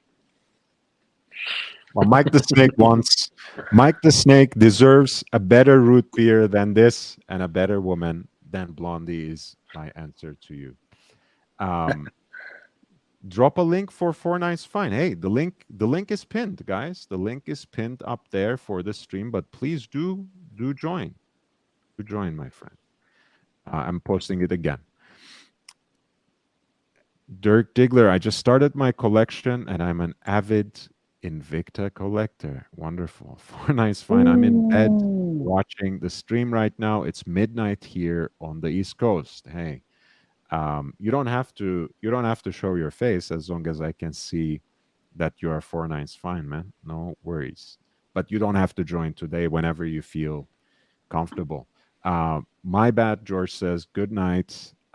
I see. 2006 is when you started. You have been in the game for a decent amount of time. Sometimes I wish I had started earlier because of all the hype and inflated prices. Hey, let your worst worry to be having missed out on a watch deal, man. That's a good life. Have a good night, everyone. Hey, good night. 4 nights fine. If you need to take off, it was nice having you.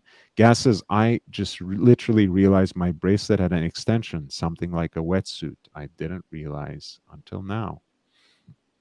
Libro Grande gives a thumbs up. Hey, guys, thank you. Underrated AP Rose Gold Tantalum, or the AP Jules Audemars. Royal Oak in Rose Gold and Tantalum is great. Yes, let's pull that up.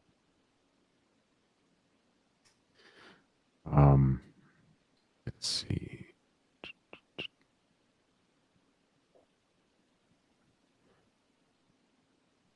Here is how we will do it. There. You have something on your mind, Joe? No, absolutely not. This is the tantalum, again, satin brush, tantalum dial, pink gold bezel, pink gold interlinks, tapering interlinks. Yeah, it's a very nice watch. This is a quartz version. I think it's maybe like 33 millimeters, but I think they existed in the mid-size 36 as well.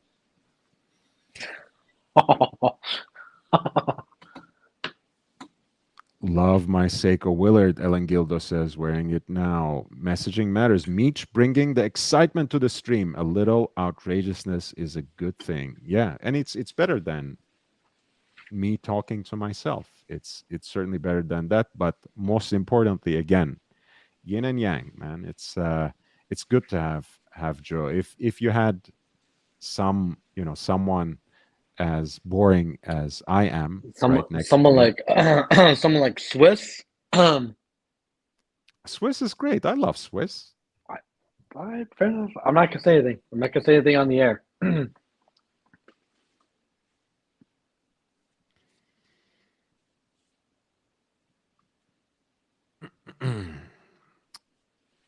All right. So Gas says, I picked the latch of extension of the bracelet with my thumb and blew my mind.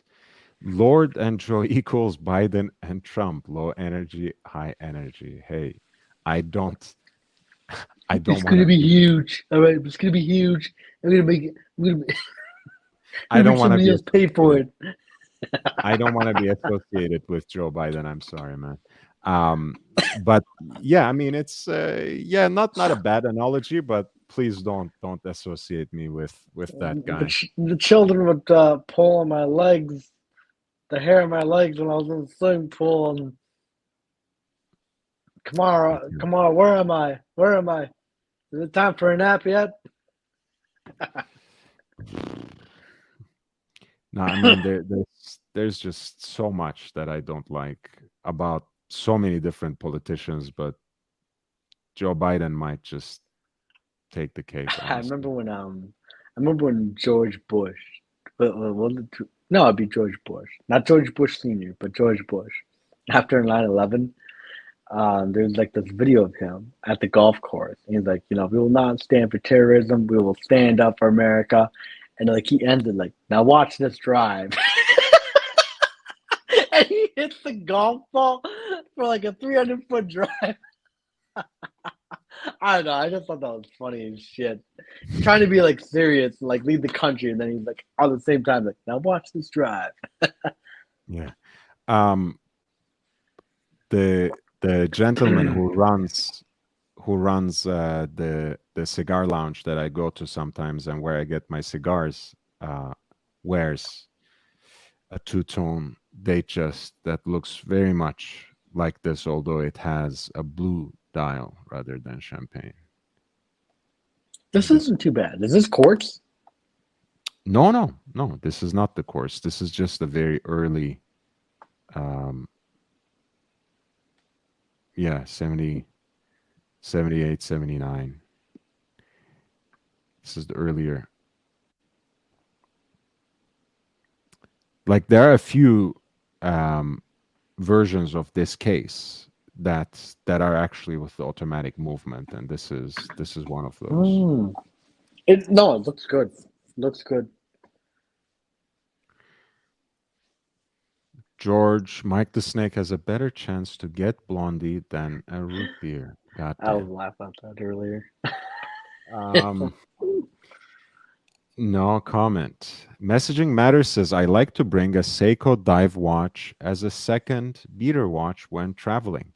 Hey, it could even be an only, depending on where you travel, you might just want to safe queen everything for the time being and just take your Seiko, frankly. I would take my King Turtle everywhere without abandon, first and foremost, but also without shame, because I think it's just a cool watch. Same thing with my SKXs, if you're going to a beach town, why bother with anything else? I'm fine with those. Right. But it's not a steel stunner.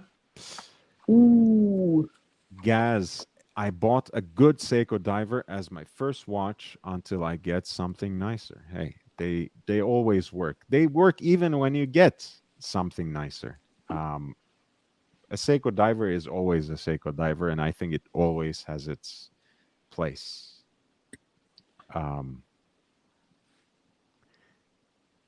Joe, we are halfway through. Can you believe it? We are halfway through the show, and thank you everyone for your presence and support. If you have been enjoying the stream, if you have been enjoying the kind of energy that Joe brings to this stream, please hit that like button, upvote the stream. Every vote counts. It gives us a little more exposure. It's really appreciated. If you haven't subscribed, please hit the subscribe, hit the notifications bell. I am edging towards 1,000 subscribers. It is really an invaluable contribution to the channel if you subscribe, if you spread the word, if you share the link. That being said, in the meantime, if you want to support me, if you want to encourage the work that I'm doing in this channel, you can always make a contribution on PayPal at lordhellespontv@gmail.com, lordhellespontv@gmail.com. I also have a Cash App that is $LHVVV, $LHVVV. Send money now, you cheap punters. Thank you for being kind on my audience, Joe. Joe, while I get a toilet break, can you take care of our lovely audience for a few minutes? Absolutely. Yes. Absolutely. Thank you. I Yeah, appreciate 100%. So let's talk about Lord's love for TV dinners. I think it's quite concerning, to be frank. Um, I think he needs to go on a sustained diet of meat. To be frank, I think that's really lacking. Um, to be quite honest with you, but nonetheless, you know what? I'm gonna slowly convert him. I'm gonna play the long game. I'm gonna mentally mess with him a little bit and get him to slowly start a diet of meat here, sooner or later.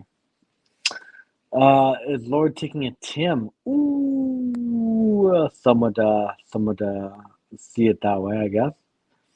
Lord, what's a good two-tone watch for a lawyer that just made partner in Midtown Manhattan? Firm. That's actually a good question right there. Good two-tone watch. So you don't want it to be too loud, but you want it to be want to have substance. Um, Good two-tone watch. Mm. I would say look at Omega. Okay, I know it's cliche, I know it's the cop-out answer, but look at Omega, quite frankly. Look at the Seamaster. Seamaster 300M actually. Look, it's not too in your face. It's not too much of a look at me type watch. The two tone, if you will, the gold is it's quite thin actually. Um, um, and it's a great diver watch. Why not? Why not? Um, yeah, that look at the heritage. The heritage, it's great. It's a great watch. It's a great vintage style classic look. Um, I would look at Omega, quite frankly. Even look at the previous generation of the Aquaterras. You can get like a two tone for like 6 grand. It's a dated, basically a dated complication. You get the where it says Monday, March 1st or whatever. I would look at those. I mean, you can get them on Joma Shop all day for like 6 grand if you can find one. Because they're kind of a steal of a deal. Look at those. I think those might be your answer right there. Mm. Um. Joe, just curious, why is your screen name Big Meech? Quite frankly, it's actually my gamer tag. When I play video games, like if you're lucky enough to find me in a video game, I will add you, no questions asked. If you say like, "Hey, I've seen you as a guest celebrity on certain YouTube channels," I will add you regardless. But you gotta find me. You gotta find me. I won't advertise it, but yeah, my gamer tag technically is it's pretty close. It's pretty close to this. Like Meech is in it, but I just went with Big Meech because whatever. I thought it was fun. In real depth, to which I find it cool. What games do you play? I play a wide variety of games, everything from Call of Duty to the original Halo trilogy to Crash Bandit. For those guys who were born in the 90s. Uh, if not, I feel sorry for you because you missed out on a great, like in 90s to 2000s, you missed out on a great generation of gaming. To be quite honest with you, that was peak of gaming. The rest of it nowadays is dog shit. To be frank. Nice, Big Meech. I thought And that Lord is was your back from former taking his name. Timmy. Lord is back from taking his Timmy. What about Timmy? Somebody suggested that you were taking a Tim Wright last couple Oh, months here. okay. Hey. Um, right. Did it take that long? Allegedly. There's at least room. There's always room for at least one Seiko in everyone's collection. Absolutely not. Absolutely, yes. There's a room for a G-Shock, but not a Seiko. And the Citizen ProMaster NY0040. I mean, nice. Eddie Fu, are you asking for a friend? What is a good two-tone watch for a lawyer that just made partner at a midtown Manhattan firm? I suggested the Omega Seamaster Aquaterra. Apparently, that's not good enough. I think you're right to try to swerve away from Rolex because Rolex is two-tone Rolex is too obvious as a statement watch, It's right? So, cliche. right. So if you really want to make a statement, you go for something that's unpredictable, that's unexpected. So as much as I love two-tone Rolex, I would also say go with something else. And I would, you know what I would say actually? Cartier Santos, two-tone. Ooh, That true, that's the true watch. class. But I wish you would say it in the way the Gentleman Gazette and Jenny L would say it. You know, come on, Lord, come on. What It's is a it? luxury channel. Luxury channel. You got to put emphasis on Cartier. No, I do. Cartier. That's how it's said. It's not as good as Jenny L, but we'll address it in the after show. Anyways, Well, I mean, yeah, no, I of mean, course, I want to you, Joe. To you, I won't sound as good as Jenny L because I'm actually a man, so I understand that, and I take my responsibility for that. That's my cross hey, to bear. no, So to speak. Ralphie does a good job of saying Cartier. I mean, even Tim. Well, no, actually, Tim butchers it. Tim puts too much emphasis on the C and the A. He says Cartier, but that's beside the point. Yeah, this is cool. Not on the Band-Aid strap that Burbank Hard wears it on, but Fuck it. I the, hate Cartier's default strap for this. I do. yeah, on its bracelet, this is a great watch. I think yeah, this could be a very cool two-tone watch to get to make a certain kind of statement. I think it's great on. Is this the? Oh, this is the large model. Sorry, because it has the date. Right. I'm sorry for my Well, large, foolishness. medium, either way, it's a great watch.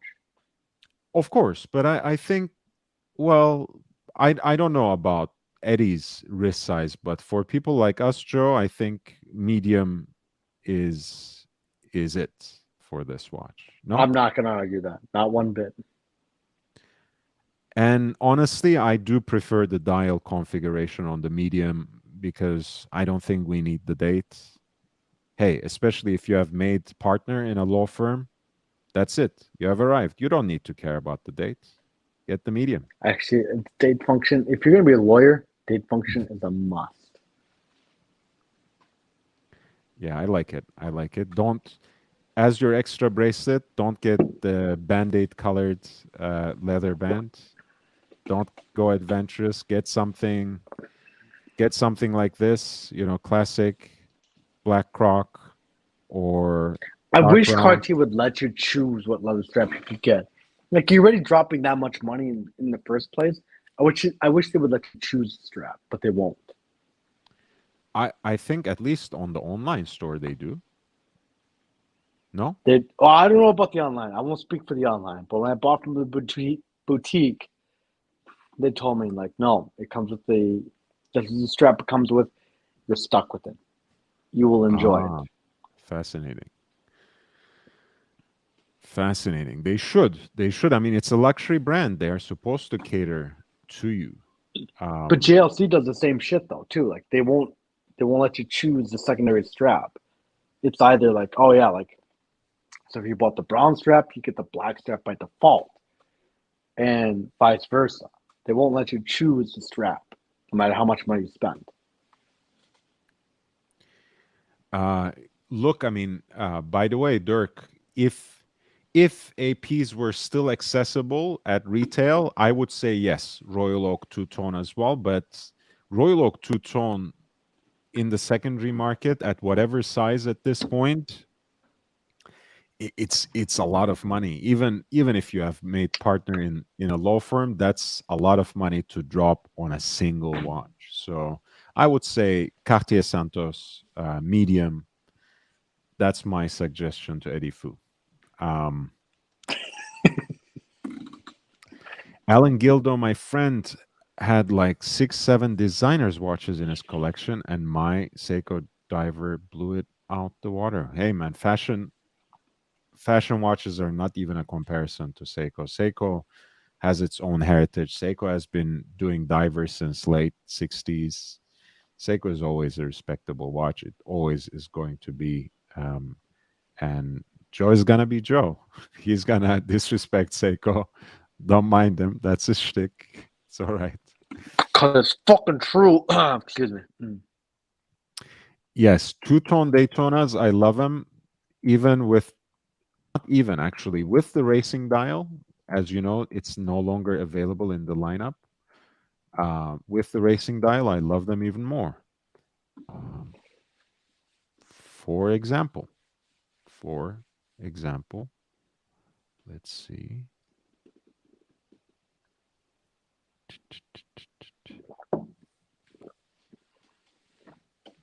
Right, this is the one that the Pontiff had.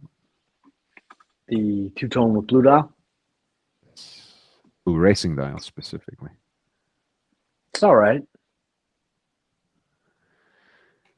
It's all right. I'm not a fan of the loom, quite frankly, but I get it from a different era too. Okay. Yeah, I mean, I really like this. I like the racing dial, period. I think the racing dial blue gold, the so-called white gold with the black dial, the so-called Roger Federer. That's one of my favorite Rolex watches ever, and certainly my favorite Daytoner. Where is it? Right there. Ozzy's back in the chat. Big Aussie Senior. Aussie Senior.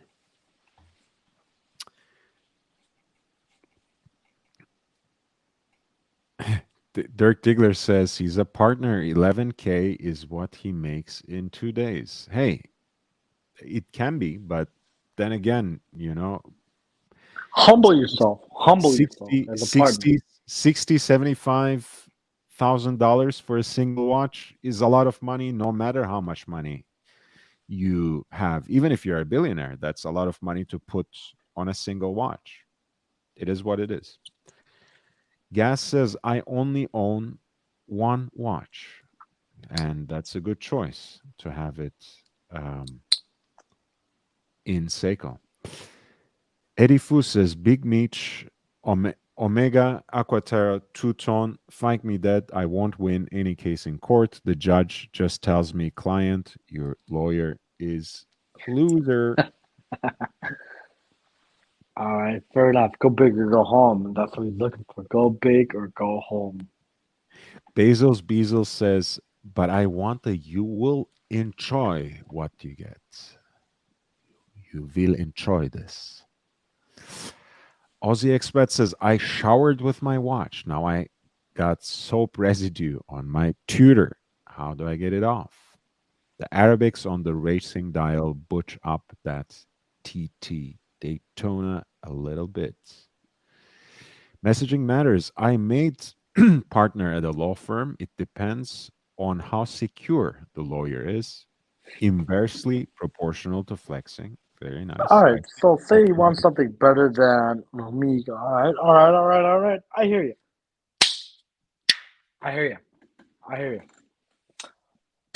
I gotta be honest with you. I think you should see my friend, the timepiece gentleman, Anthony Farrell.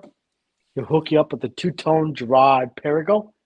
It's up and coming. It's the next Vacheron Constantine, the next Royal Oak. That's what you need, is the Gerard Perigo. That's what you need. Hey, Dirk Diggler, good night to you as well. I think you're taking off. It's always lovely having you here.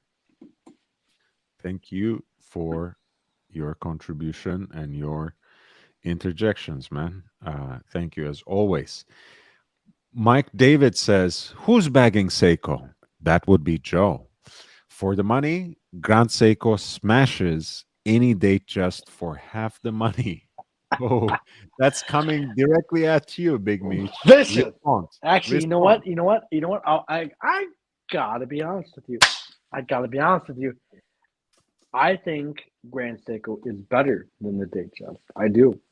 Truly, I do. I think mechanically speaking, it's better. The finish is better. The resale value is better, and the flexibility when you flex on the punters is better. Nobody wants a Datejust. Datejust is a poor man's Rolex.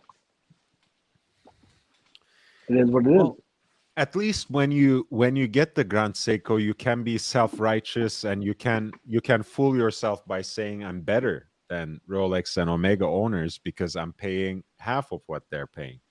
Whereas if you're like Joe and you overpay for a second-hand Datejust just because you're working with your girls, this is where you end up. Fishing. Buyer's remorse. Buyer's remorse. Buyer's Buyer's remorse. remorse. You know what, Lord? I should have spent more.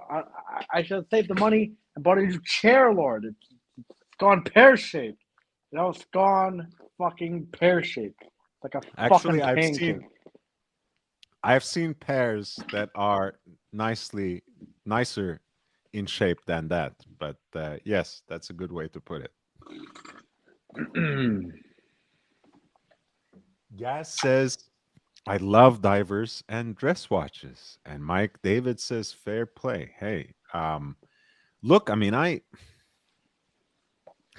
like Datejusts, man. What can I say? If this weren't a two-tone show, I was gonna wear my Datejust to it, and it's actually the 36 millimeter vintage Datejust. So, you know, I can't say much of anything against them. I think if you're a Rolex collector, not that you must have this, you must have that. I'm against that particular vision for collection. You need to get what you want. You need to seek out the pieces that sink to you, that appeal to you. But to me, you know, since I'm mainly interested in Rolexes and branch out from there, and I look at my watch collection as a way of self-expression, as a way of putting together different kinds of outfits, and I want to have different sizes of different case sizes, different dial colors. For me, a linen dial Datejust was something that was always very desirable, especially in the 36. So for me, a Datejust always has its place and has its occasion. But if you're starting from scratch, Grand Seiko makes great dress watches. The high beat. Buy Grand Seiko. Buy Ming. Buy Ming before Grand Seiko, honestly. Oh no. Ming had the least legitimate horology history. It's respectable. The movements are finished off better than Patek. It's I mean 100% better. That's arguable. I don't have anything against Ming as a maker, but as a designer, I haven't seen something as awfully designed since the Movado Museum watch. I think it's an eyesore. It's an eyesore. I think it's just. What about Lord? What about that Japanese brand? I forget what it's called, but they only make like 1,000 per year of their Kurono. Kurono or Naoya Hida? I think it's Kurono. I believe, if I'm pronouncing it correctly. They come up with like the salmon dial, the teal dial. Oh, yeah. Like I said, very, very short production runs. Kurono, they look so damn good. They're like 38 mils, 39 mils, somewhere in that wheelhouse. They're beautiful watches. They phenomenal watches. They have dress watches. They have chronos, of course, as their name might indicate. Like they have stuff like this, for example. Exactly. Yeah, this is the brand I'm talking about. Like fucking phenomenal designs, phenomenal. I mean, they're just beautiful watches, and they are exclusive. And here's the thing as well. This is kind of like the entry level designs by Hajime Asaoka, who is actually a pretty good Look at that Tiffany. boutique Fuck me, Dad. boutique watchmaker in Japan, Hajime Asaoka, and this is basically his pet project. Very limited runs. You basically have to set your timer and try to get in there, win the lottery, so to speak. But once you get one watch, you get priority in the next few purchases. So it can be an interesting thing to get into, and currently I think they have already sold out. Okay. They I've been just came so up with tempted a to new buy one of these watches, even over at retail. Like, I've been really tempted to buy them because I think they look great. I think they look amazing. The only thing that keeps me back from them is the resale value. It's not like Rolex. It's not like Tudor or Patek. it's actually You can't flip them for much. no, proportionally speaking, in the auctions, they go for 3-4 times they're just like Mings, basically.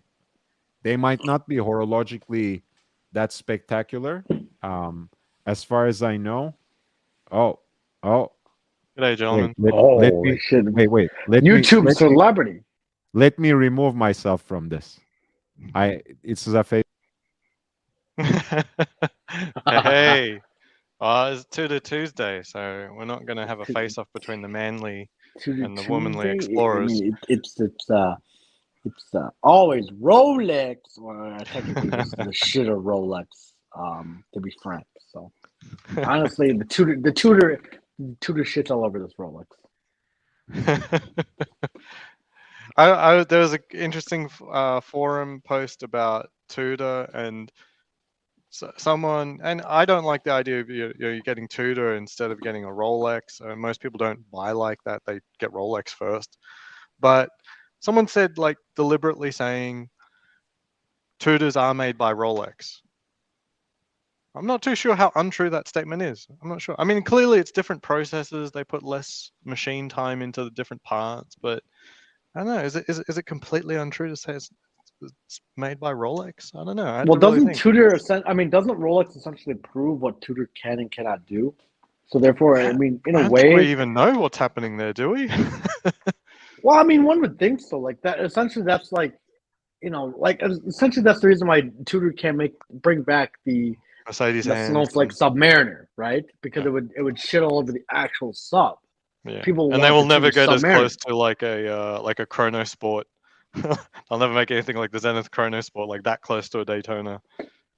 Yeah, like I think Rolex dictates from what I've always heard, and like Rolex dictates what Tudor can and cannot do. So essentially, yeah, I think that's an accurate statement. Tudor In is some designed ways, by I kind of Rolex. feel like Tudor is the way that Rolex gets to have fun. Like, the designers for like the GMT Master, it's like, oh, we got wild this year. We turned the case upside down and then remounted the die.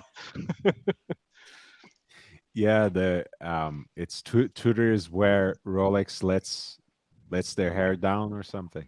Yeah. Is that fair? Is that fair? Yeah. I don't know. Yeah, I think so. I mean, look, I feel like Rolexes are becoming accessible again. It feels like, but that being said, I feel in terms of brand placement, in terms of market placement, Tudor is really aiming at that place that Omega currently holds and that Rolex held for most of its history. So again, I keep saying this. If I were starting from scratch, if I were to buy my first luxury watch today, it would have been a Tudor. It would have been probably a Pelagos, maybe a Black Bay 58, maybe a Black Bay Pro, but most probably it would have been a Pelagos. It would have been the full titanium bracelet. Could be cool. JB says, my wife rocks the Datejust 26 with fluted bezel on Jubilee bracelet. Hey, I think that's a beautiful ladies piece. I think I think there's nothing. What metal is that in, Jake Brooks? I know that once you go below 34, you can get full gold, right? Yeah, to me, there's nothing in between. Honestly, for for ladies, you either go with something like this or just go directly to the sports models. Don't dabble with anything in between. Leave the vintage Datejusts to twigs for wrists like me. Go for a properly lady-sized Datejust or a modern sports model. So Big Meech can't get a Batgirl and is resigned to Datejust. Ooh. Vicious. I've relegated Datejust to something that that has to be a soft piece for me if I was to get one. Like I cursorily like the stick dial, but I don't like it enough that I'm not unaware of other brands enough to pick up a Datejust over, say, getting a Cartier Santos or even that new IWC or something like that. I'd rather go to another brand to get something soft than get a Datejust. Now, by the way, we have now a great panel because I'm too obvious, right? When I try to insult Joe, this guy does it so casually, so in such a nonchalant way. It's just masterful, man. Great work, Ozzy. Welcome to the panel. This was about Kurono. Victor M says, does anyone else feel the hands are slightly mismatched on these? Leaf hand and then a fountain pen style hand. So this is the leaf and then this is, yeah, they are mismatched. I mean, in the sense that it's an intentional design element. Does it bother me? Not at all, but I know exactly what you mean, Victor M. What about you guys? What do you think? I think it's Doesn't a bother nice me one mix up. Yeah, I think it's a nice mix up. If they were both the same, that would be more obvious. You know what I mean? They're having a bit of flair. They're saying they match because the craftsmanship is good. Mike David says, it's untrue about Tudor and Rolex. Tudor assembles parts from suppliers. Nothing is made in-house by Rolex.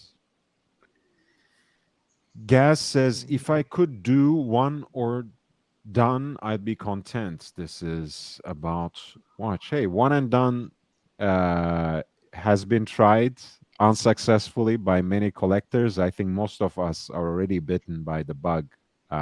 It's not gonna happen. Well, I for me, came close. It came close. Like the yeah. Submariner that I got, the first one that I got. So my wife's one and done was really the Yacht-Master 37 for me. I got the Submariner Date black.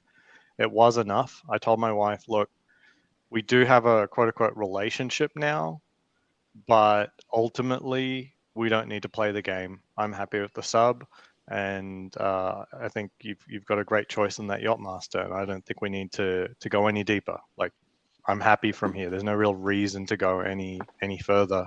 And then I got a call for a Batman, so that made my decision for me. It was literally 2 weeks after getting the sub, I get the call for a Batman. But I would say I would have been happier maybe if I just left with the sub. That would have been it.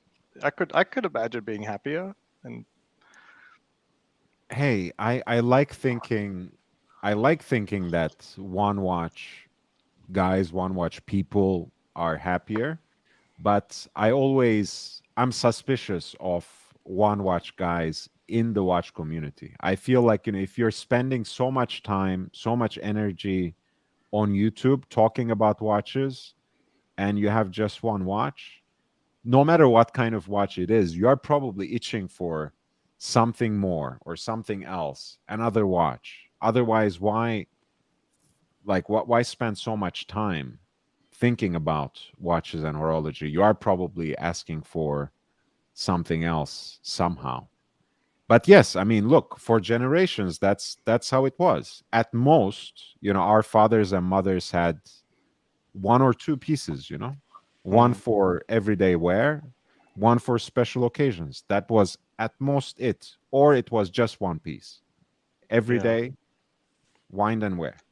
well, I would have still had about like 7 Shitters and 10 Casios alongside that one sub. but Okay. it would have been a single luxury watch. I think I could have managed and lived with that setup, but yeah, we all get sucked in.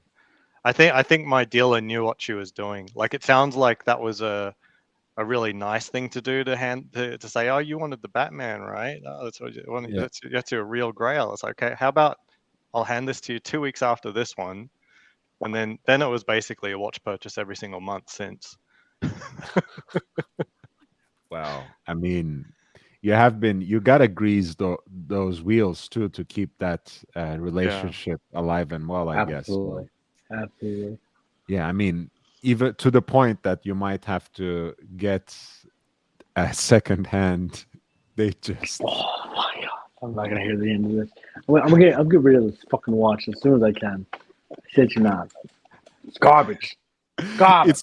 Is it going out of the window before the Speedmaster, Joe? 100%. 100%. I sent the info to Joma Shop. If I can dump it to them. Why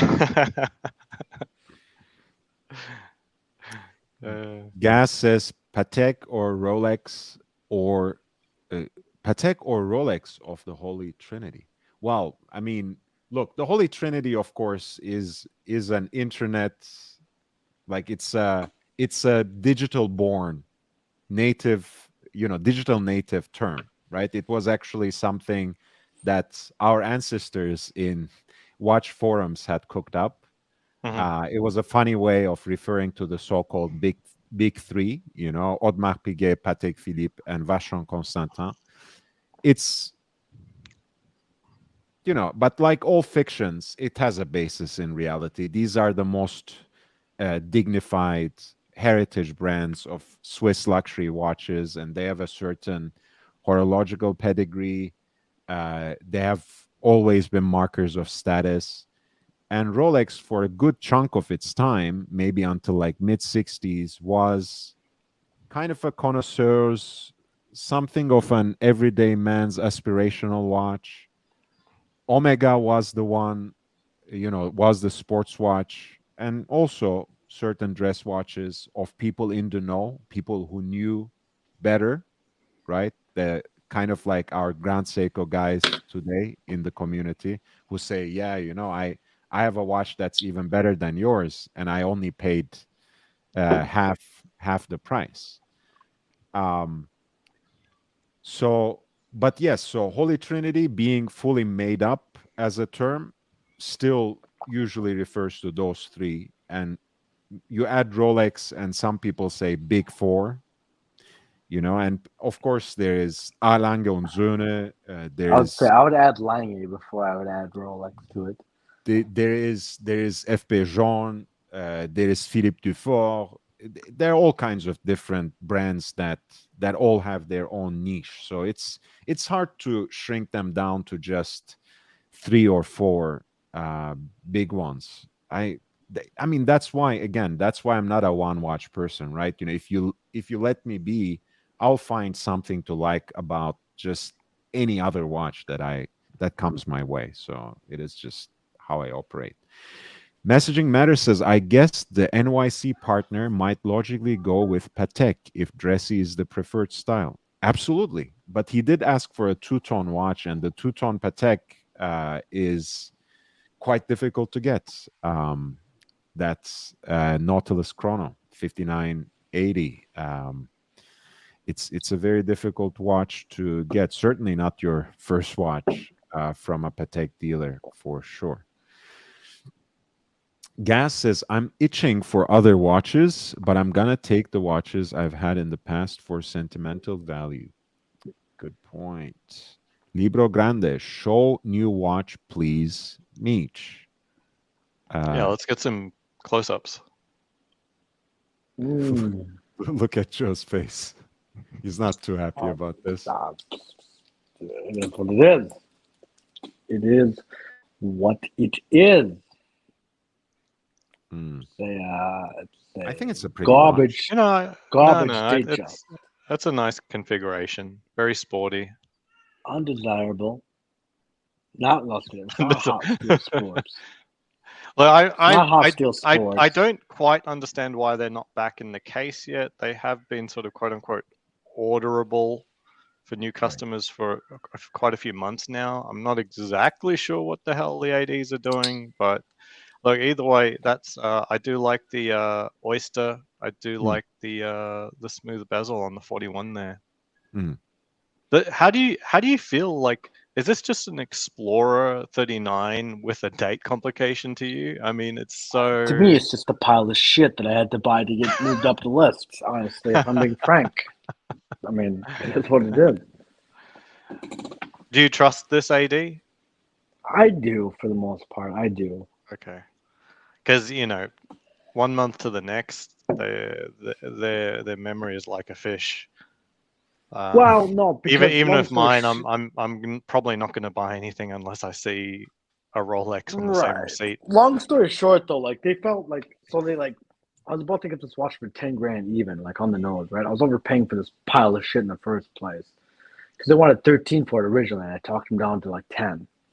Anyways, long story short, they forgot to fucking throw in the tax, and like the owner, the store owner, her daughter, and the sales manager were all like waiting for me when I came back for my lunch because they asked me like, "Hey, we forgot to throw in the tax." I'm like, "All right, well, it's a lot of money. I gotta take a lunch on it." So I came back in an hour. All three of them were waiting like behind the desk. Like it looks like I hit their cars. Like I hit their fucking BMWs and Mercedes Benz with my fucking truck. Honestly, like they had fucking oh shit looks in their face.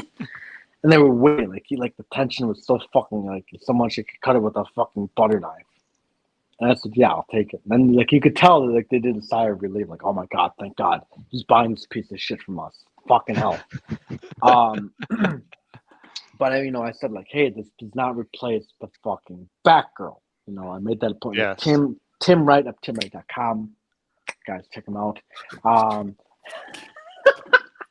Yeah. So now it's full court press from here on in. Oh no, we lost him. No, we didn't lose him. I kicked him Oh. out. Oh, okay. Fuck. Yeah. It's okay. Advertise another stream, but not that one. But yeah, full court press from Come this back. point on, right, Meech? You got to be like, Gas gotta says be- that's an awesome watch.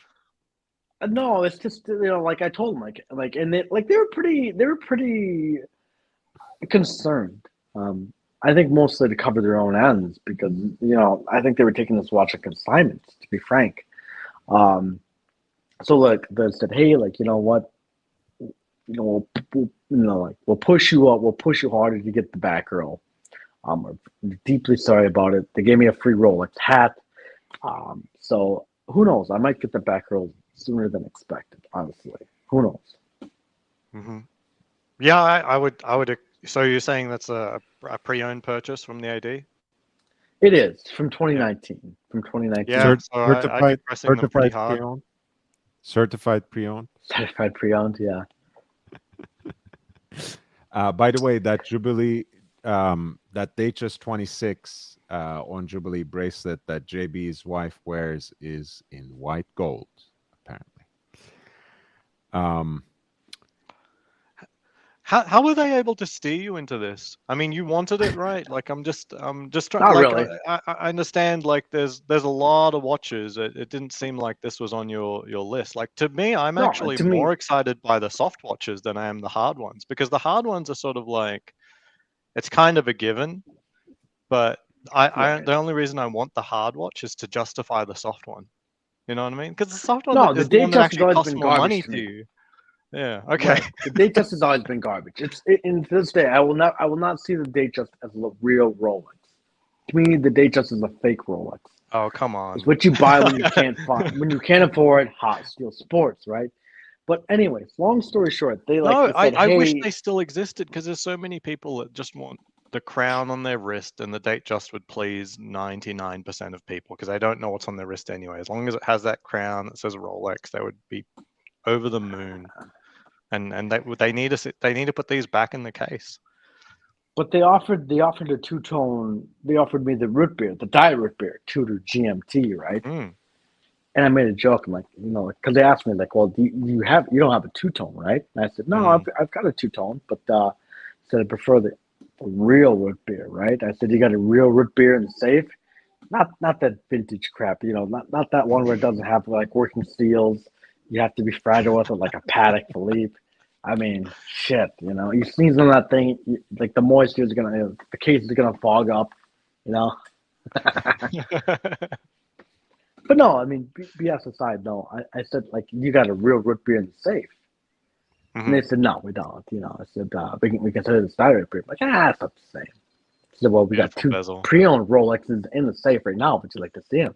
I said, yeah, fuck it, why not? Diesel. What do you got? Yeah. And they Diesel. pulled out the James Cameron Deep Sea, which fucking looks atrocious Oh, on my can you share that photo with us, Big Mitch? Yeah. Possibly your wrist shot Please with do. James Cameron.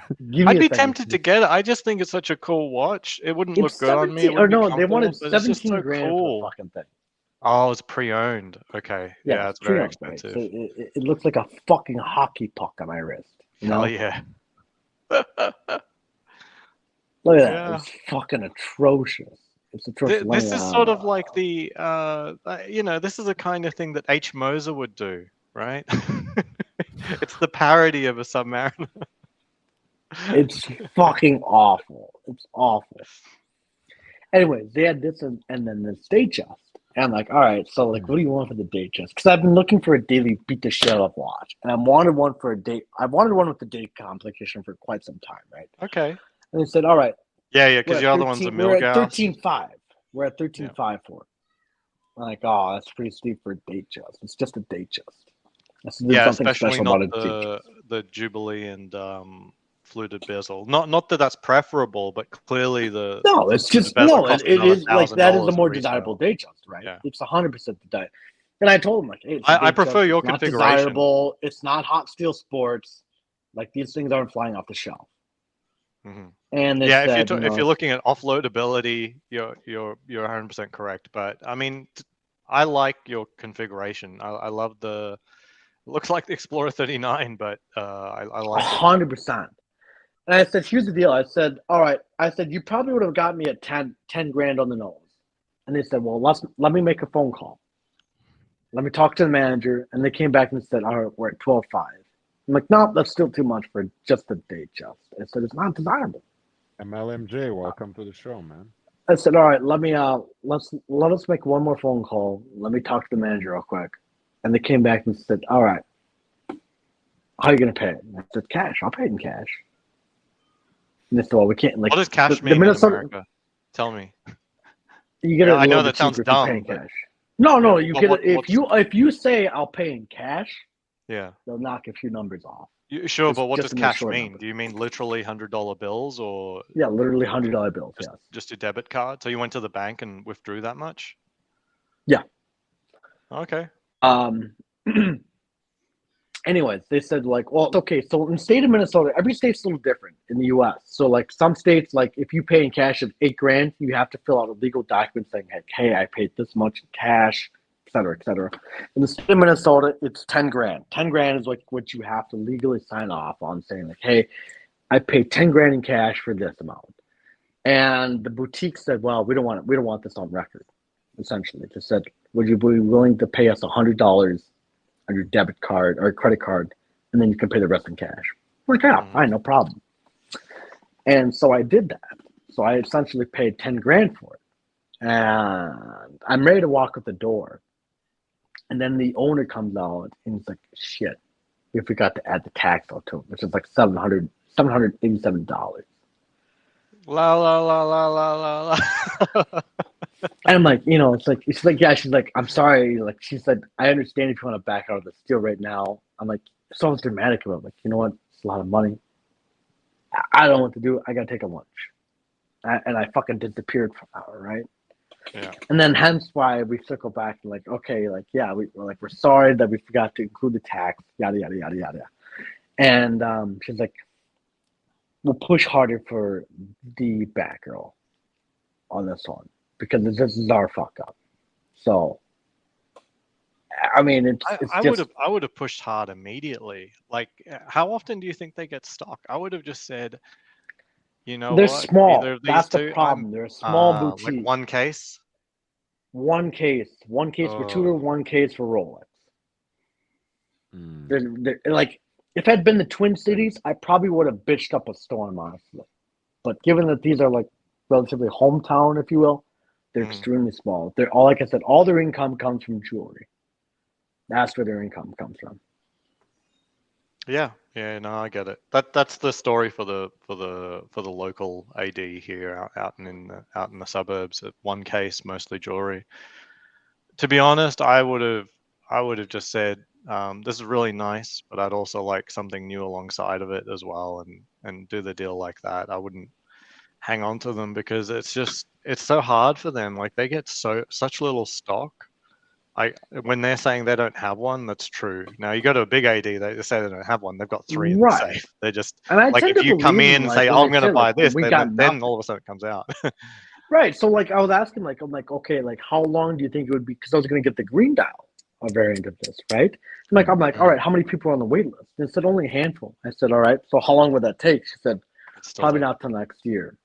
Yeah. I'm like, all right. If this had been the Twin Cities, I would have called bullshit right on you, like right on the spot. But given that you're such a small boutique, it's honestly legitimately believable. So I'm like, Yes. Yeah. You really want to wait that long? I know the small AD here. When I got my Explorer, they hadn't seen one yet, and it wasn't for another couple months before they got their first Explorer last year. So, it's a completely different ball game when you're dealing with the smaller one case AD. Just a completely different ball game because all the things that they say might actually be completely genuine. Right. And it's people frustrating because you have to read honestly between the lines. You know, like you don't know if they're actually telling the truth. You know, I'm getting to the point where like I'm actually legitimately believing them because Lord keeps saying like, oh, these ADs they're lying to you. You know, it's all a scandal. Yeah, They're exhibition only are for sale and they keep changing them. But yeah, my boutique has had the same exhibition pieces for the last 5 months. You know. Yeah. So I believe they do the sell them, exhibition thing. but I for the think right getting to budge on VIP. that is not going to happen at any reasonably large place because the problem for them is the only watches an SA is going to sell to you are ones that are in the case, not exhibition, or ones that they've already been allocated. It's no use pointing out stock that isn't allocated to the SA. So that's the reason why. That's part of the reason why the things in the safe could never be for you because you got to be talking to the right SA. They're already spoken for by other sales associates. Once you drop down to a single case AD, they can be very genuine about their waiting list. They may even purport to have a waiting list, but even with the AD here who genuinely purport to have a waiting list, they've been willing to skip it as well. Guys, good night. Good night. Right. Nice to have you there. Enjoy your watch. It's always great to have a Seiko, whether it's your only watch or a part of your collection. Take care.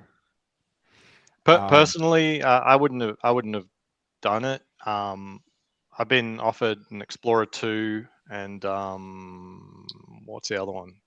A Yacht-Master Slate. I didn't take either, just because I'd rather get them from the AD that I'm quote unquote loyal with, because those are sort of like medium hot watches. It's plausible to get without an extra person. I'd rather build a relationship with one AD than just right. And no, I'm not really. Look, I think this is a great watch for like $300. I think that's what this watch is worth. $300. It's not worth $9 grand. It's not worth $5 grand. It's not even worth $1 grand. It's like $300 max. But the fact that it gets me in position stronger for a back row, that's what counts. That's what counts. Because I'll get my money back. I'll get my money back with it if I get the back row.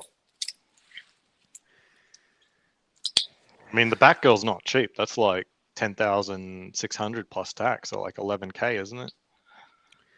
Basically, 10,000, what you just paid for that Datejust 21. Essentially, yeah. So like, you'd be in for about. I'll get half this fucking back, you know. I think it's a great daily shitter though. It is a great daily shitter because it's got the day complication. It's got this jingly jangly bracelet. So It's a great daily Actually, shooter. you know how I can tell like how new a Rolex still is, like a modern Rolex, if the bracelet is squeaking, like it actually Mm. squeaks. Yeah, and the funny thing is you can hear those kinds of noises in a lot of the, like, first look YouTube videos, like from the leather bands, the squeaks from the leather bands of certain watches or bracelets. The microphone usually picks it up when you look at the kind of watches and wonders videos and this, like, first look, like worldwide reveal kind of things. It's nice. It's a nice sound. It's squeaky, but It does take a few months of wear for the squeak to go away. Yeah, but then you have to worry about the bracelet, excuse me, getting like whiskey dick where it sags at that point. So it's just. I mean, this one still how has do you its feel about warranty the because it's PCLs? 2019. Doesn't the Milgauss have PCL? So this is not your first watch of a PCL Oyster bracelet? For 41 mil, it's actually pretty thin. It's pretty thin. The Milgauss is pretty thick. I don't mind it, actually. I think The polished for center what links? it is, it's not bad. I beat my watches pretty religiously. Not, some would argue abuse, but with polished center links, I don't care if you're talking Omega, I don't care if you're talking Tudor, I don't care if you're talking whatever. You're not going to get away with having clean links. You're not. It's not possible with polished center links. I mean, the way you aged that watch, like in front of our eyes on a single night, I think that's as much wear I put on my watches like in 3 years, probably. Yeah, but this is a Datejust. Somebody gives a fuck about Datejust, But with the Millie, I mean, yeah, the Millie's got scuffs and scratches, but that's because of legitimate wear, not because I don't give a fuck about it,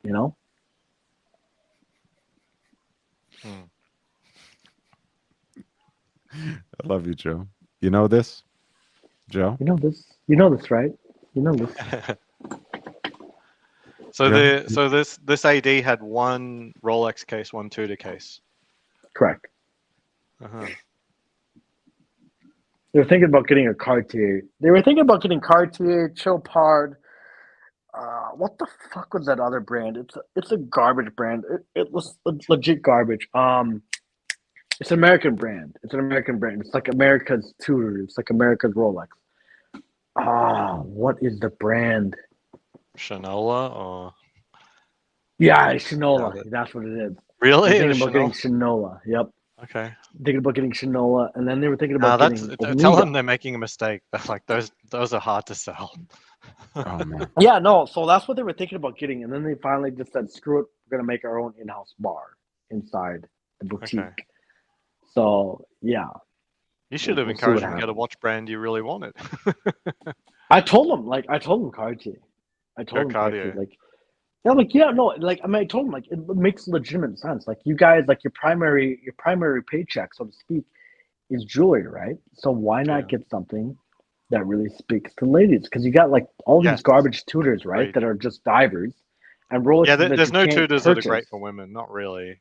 Exactly. So she'll start peddling Cartier, and I guess Cartier is actually, according to them, anyways, Cartier, to get the license to sell Cartier, it was hard. It's harder to get the license to sell Cartier than it is to get the license to sell Rolex.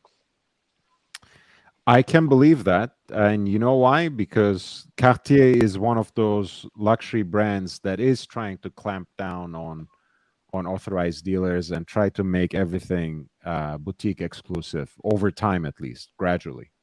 So I can understand that.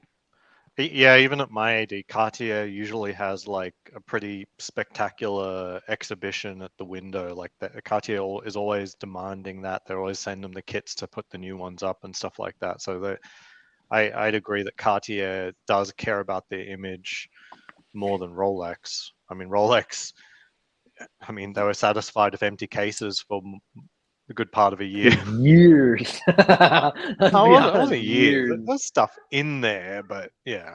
Okay, you can't count the exhibition shit. But GB Vol says, intervention time? Does Joe need a conservatorship? And John Dandola says, never go Shinola. I'm not trying. I'm not making a judgment of the brand. I just know that my AD can't sell them. don't Oh, buy them. they They, carry- they really are unsellable. Like don't buy them. I know my Omega AD sells them, and they like if you were to walk in and say like, hey, I would like to buy a Shinola, 75% discount. That's how desperate they are to move the ships. But Lord would be proud of me because I did pitch JJ La Cultra when they were like taking like they literally had like suggestion box like in like inside the doorway, and they said like we want to hear your guys' luxury brand, so it's everything from knives to JJ Le Coutre. to watches. Yes, I dropped in JJ LaCoute. And they asked me like straight up, like, it's like all like, what makes you say JJ LaCoute? I said, well, I said you need a dress watch, right?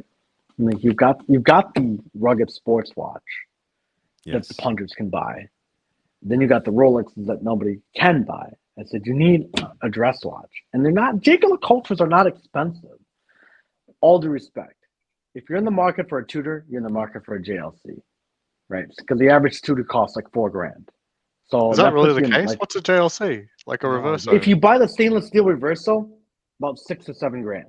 Right. It's 6 to just 7 like grand. retail price is one notch up than Tudor. I'm not- That's like double a lot of Tudor's watches. Though. right. That's at what I that want price to point. say. Like it's not a JLC in the secondary market is a great deal. And that might Even be if you're in the an market for an Tudor. Omega Seamaster 300, that's $5,000 right there. You're still in the market for a JLC. The number of Omegas under 5K is like so low now.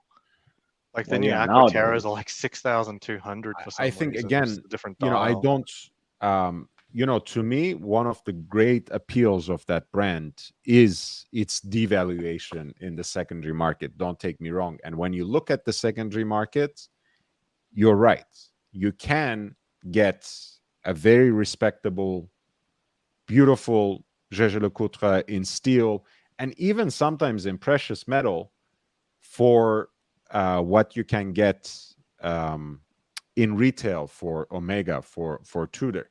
But at retail, at times they are double, but certainly they are one notch up. They are, I won't say they're overpriced, but they sell with a little bit more pedigree, which you might confuse otherwise with snootiness. But if you look into the history of the brand, it's somewhat deserved. I mean, JJ Le Coutre has been producing, especially ultra thin movements, since the beginning of last century, and supplying them to all the heritage Swiss watchmakers. So it's somewhat deserved. But if you don't know much about the brand, they might seem overpriced to you. I think even at retail, they're just about priced right, but they are a steal. If you're into the models, if you're into the case shapes, a JJ Le Coutre in the secondary market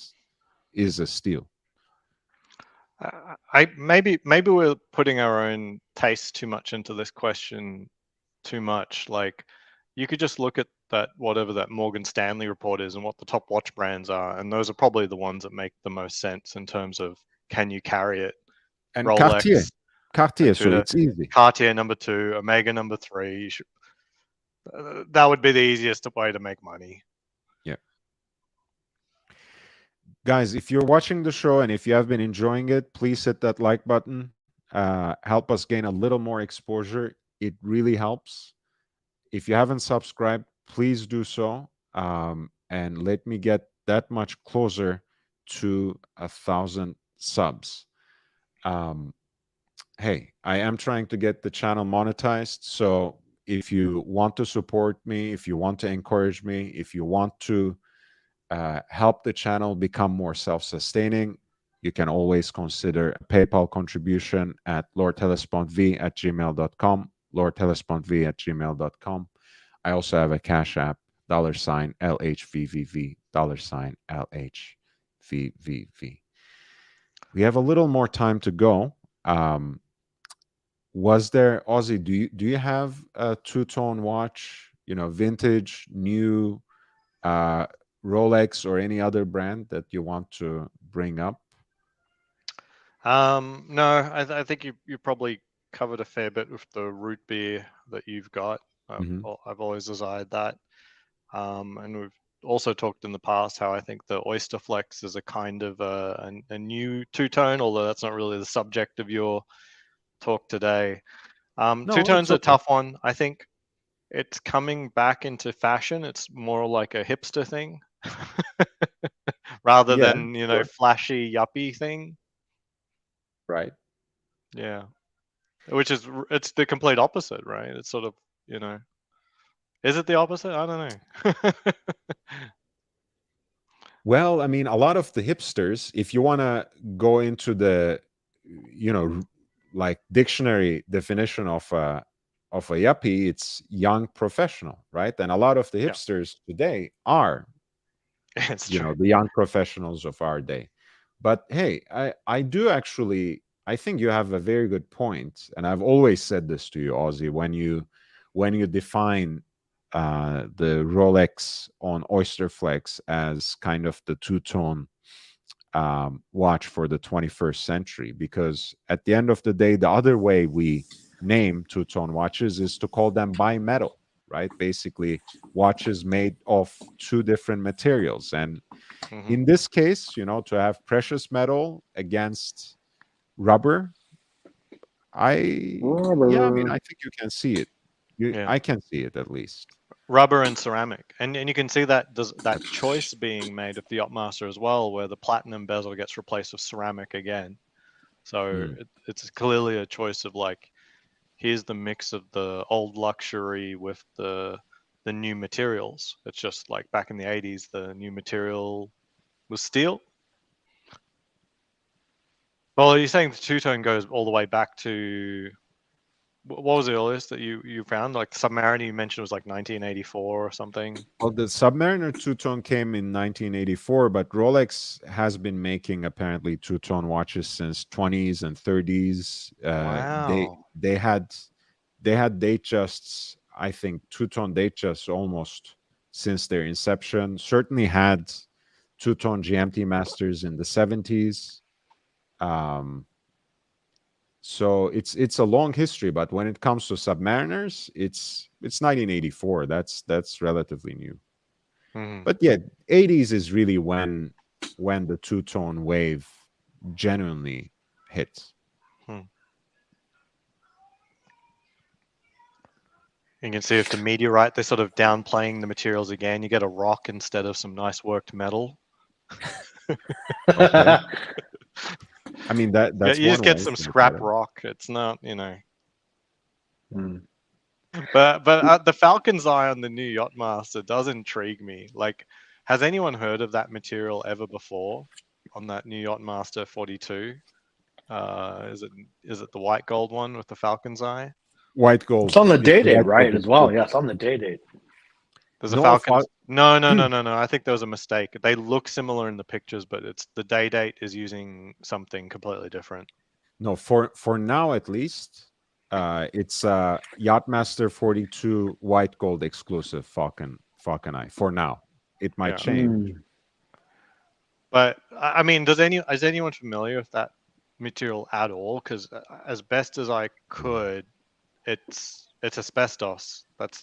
I mean, I don't know its It is. connotation of luxury, but Asbestos related material. Fuck me dead. it is a rock that is part of the asbestos family. So asbestos is characterized by having these strands, these threads, right? It's rock, but it's made out of strands that can be broken up, as really good for insulation and getting cancer, but also apparently a nice dial. But you can see how it's a rock, but it looks like a fabric, right? Because it's constructed, it's asbestos, so it's a sort of a thread that has a lot of character to its texture. I think it looks really nice, but It's just curious to me. I've never heard of such a material before, and I don't know if there's any precedent for that being like a luxury material or something. I don't know. I don't, basically, I wasn't sure if we should be impressed or not. Well, either way, Lord, I'm turning into a pumpkin, as OC would say. I need to get to my beauty sleep, so to speak, and need to sleep off That's all also this something liquor. that OC would say as well, right? The beauty sleep yeah. card too. Yep. But I need to sleep off all this liquor and wake up with a massive hangover and sorrow over this piece of shit right here. So with that being said, I will bid thee good day, sir. And Wear it in good health, catch Mitch. you Joe, in the take next care. one. Wear your date just in good health. I hope it gets you that girl that you really want. But in either case, I think it's a nice watch. I know he likes kind of preempting everyone else talking shit about it by foregrounding all this nonsense. But I think it's a cool watch. I do wish that yeah, I mean, look, for me, I will never get on board with getting watches that don't genuinely sing to you.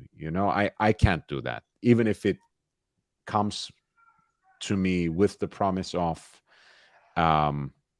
getting something else that I want even more, that piece itself has to make sense for me. Like, for example, when I went to the Lange boutique and they told me, if you get the Lange one from us, you will get on list for the white gold Odysseus, and you will get it in about a year. Fine. Which means basically I would be paying a premium in the boutique for a Lange one that I can get for around 24, 25K. If I'm patient enough in the secondary market, I would have to pay 40 to qualify for a sports model. That's okay, because it's a watch that I actually want to get eventually, maybe at a knockoff at a discount for sure.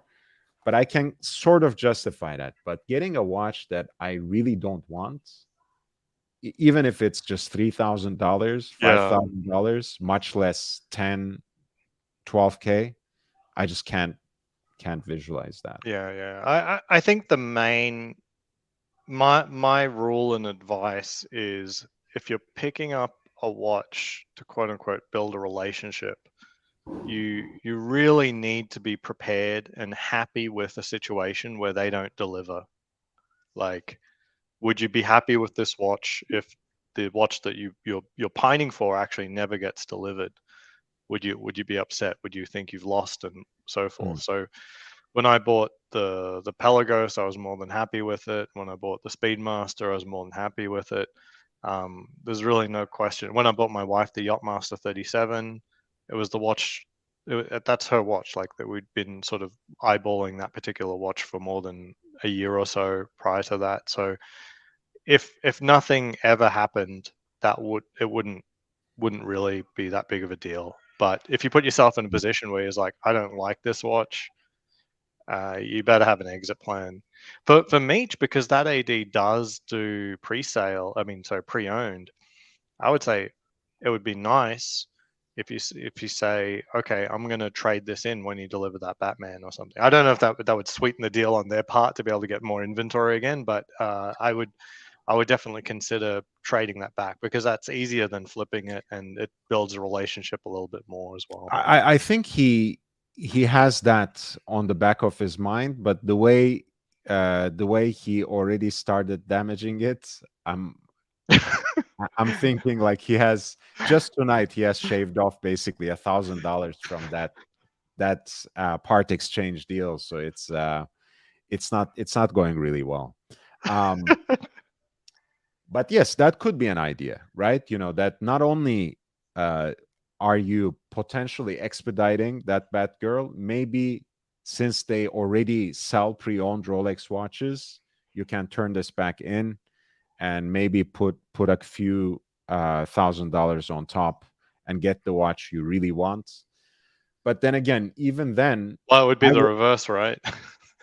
I mean, again, I hopefully. would, I mean, yeah. he only paid 10K, so it's not quite enough, but it could have easily been reverse. Yeah, I would rather, even in the meantime, in the in between time, I would rather wear a watch that I want, even if I'm uh, kind of prefiguring a part exchange deal with the same store, same dealer. Mhm, I would still want something that I will enjoy in the meantime. mhm. The Falcon's Eye got interesting reviews here. MLMJ says, looks like the image of white noise on a I like watch. that. I think that's cool. And it is true. Victor M says, mesothelioma vibes. And Alex just took off, I think. I wrote to him in the chat, but yes, good evening, Alex. It's nice to have you on board as always. And GB Vol trolls Joe one last time on his way out. Too bad the watches you damaged can't get beauty sleep.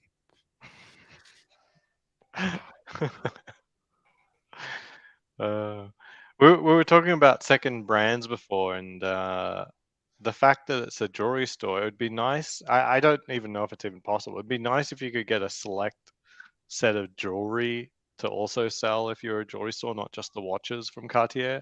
I don't think that's possible, but I was looking at Cartier's lineup the other day and their actual jewelry, and I thought it Yes. was really interesting that their jewelry is pricey, right? It's not cheap, and just something like their nail bracelet, the just on Clow, I think it is. Something as simple as that is like $11,000, and there's no movement inside that nail. So Someone in another lifetime gifted me this. wow. It's a nice little money clip by Cartier and stainless steel. So I use it mostly as a card holder in my pocket. But yeah, when I want to feel rich, I use it for its original purpose as well. Do you know if And it's the real deal? it is. It came Okay. in its proper box. I was too lazy, unfortunately, to get it back to get initialed at the time, which I should have done. But I Because was I know that Cartier jewelry is like faked quite often because it's Mm, their of designs course. are unique, specific, and they have premium. That's for sure. Yeah, I like the And I nail mean, bracelet. It's just too expensive. I mean, for thousands less, you can get an actual watch. And the bracelet's also made by Cartier, and the bracelets are incredible. look, I mean, jewelry in precious metal, whether we are talking about Bulgari, Cartier, Tiffany, it's not cheap. It's not cheap. Um, and yeah, I mean, if you're looking for yourself, I think, look, man's jewelry, I would rather go into the desert and shop at Americana stores and dabble in cultural appropriation than get man's jewelry from one of these places because it's crazy.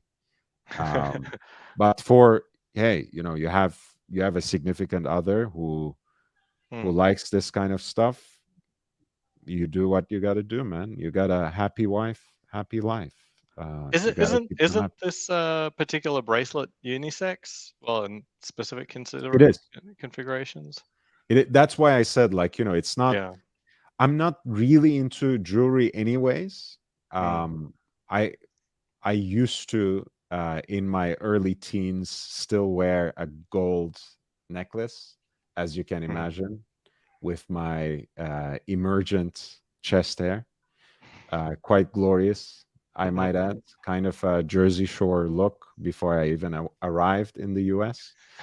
But these days, I'm, I don't know, I'm not really with it. I don't mind people who wear, one or two bracelets, maybe some sort of bead or rope kind of bracelet on either the opposing hand, or maybe Mhm. right around the watch.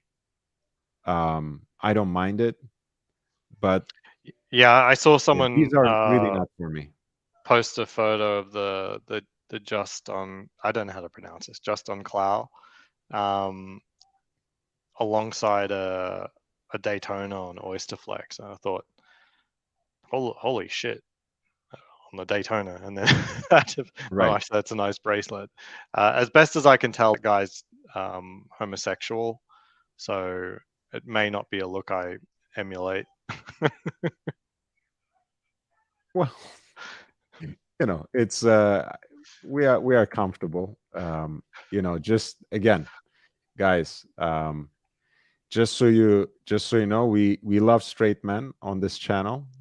This is not only a homoerotic channel.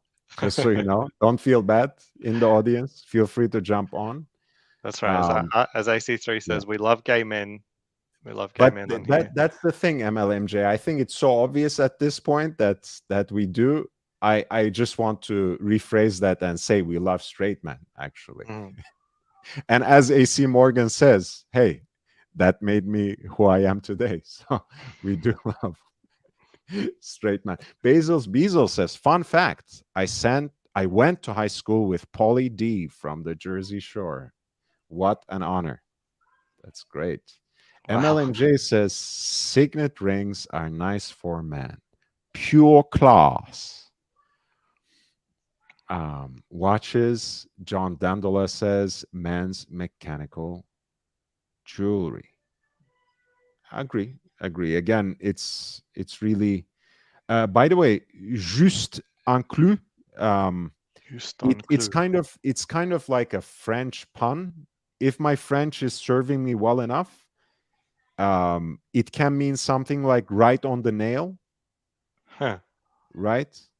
Like you hit it right on the nail. Mm-hmm. Kind of thing. If I'm correct, but it literally means just a nail. Mm-hmm. Just a nail. So, Oh, that's cool. I like yeah. that. They need to provide the translation for us because it's more than a name.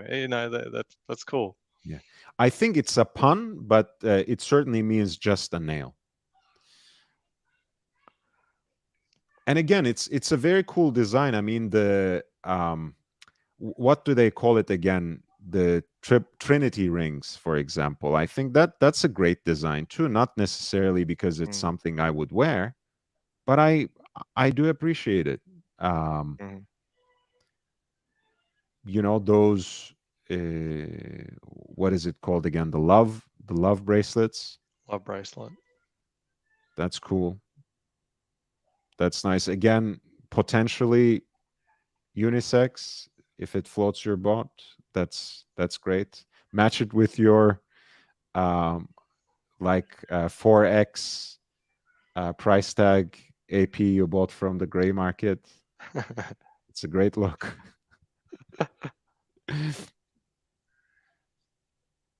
Hey. Yeah, that Trinity ring's really cool. That doesn't seem as outrageously priced, although I'd have to actually look at real sizing. But I do, for me, like it probably looks too feminine, but for me, I've got such long fingers. I really need a ring that's like 8 millimeters plus, like 10 millimeters is perfect, which is just outrageous. Like that's a really big ring. But yeah, but the design doesn't warrant it. Just having a longer barrel, like having something broken up like that Trinity ring is kind of cool. They have a ceramic and white gold, which is very two-tone. But that's the thing, Cartier has just great jewelry. The again, it's outrageously expensive, but they have stirrup style cufflinks, for example. Like that looks like literally like a stirrup. And those are also quite quite salty in price. Let's see if they still have something like that in their lineup. They don't always stock these things, but a lot of times they do. Mm. At least they are not, they could have been like Goyard and not dabble in e-commerce at all and not have most of their catalog like on the website or something, but at least they do. Let's see. Jewelry, all collections. Let's see if they have cufflinks or would they have it separately. Let me see. I'll just write cuff.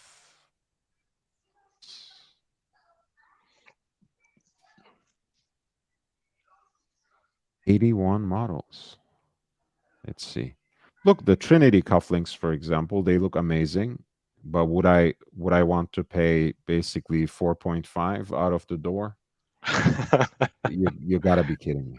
I think the most expensive pair of cufflinks I've got were like $100, I think, at best. This is cool too. Juste inclus. That's so Juste cool. inclus. Yeah, it's the cufflink. That's great. I don't I even know like how those work. As a they cufflink. basically open up like that. Yeah. And I like one piece cufflinks like that or double-sided stuff. Oh, they must wrap around the end of the cuff, as in, do you get me? So they pinch in as if they're like an earring on your shirt. Like, look, I have these, for example. Let me I Or have is it more like a paper clip where they? these that I got from a thrift store, right? It's like a two-tone stirrup style cufflink. It's basically, I got it for scrap value, and you open it like this, and you put it into the cuff, and then you just snap it, and it's like this, looks like this outside. Yeah, I like that kind of stuff, or like two-sided.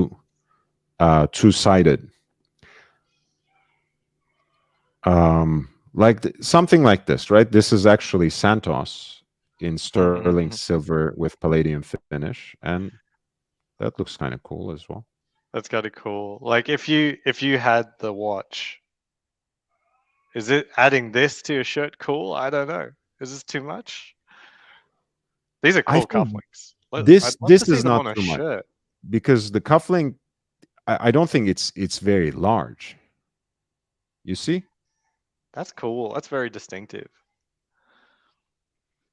I've never seen this stirrup style before, ever. Yeah. Honestly, I've never seen that before. That style where you come over the shirt.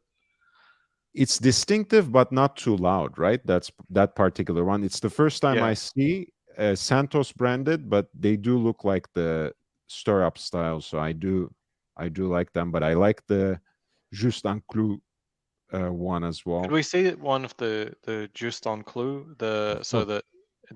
So this comes over the shirt. The only other way I can manage is like a paper clip. Okay. Yeah. Huh.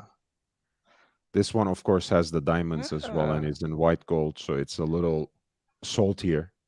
You can basically get the watch with. I think I like this better than the Santos one because the Santos one is sort of like it has a design element, while that one is still a nail.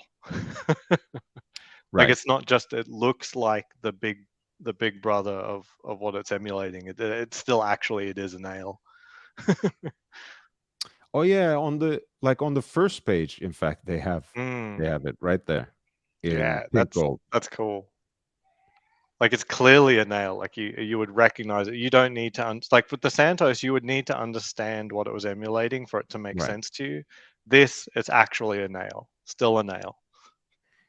Yeah, it's emulating both, I guess, a stirrup and the bezel of the Santos contorted in a certain way.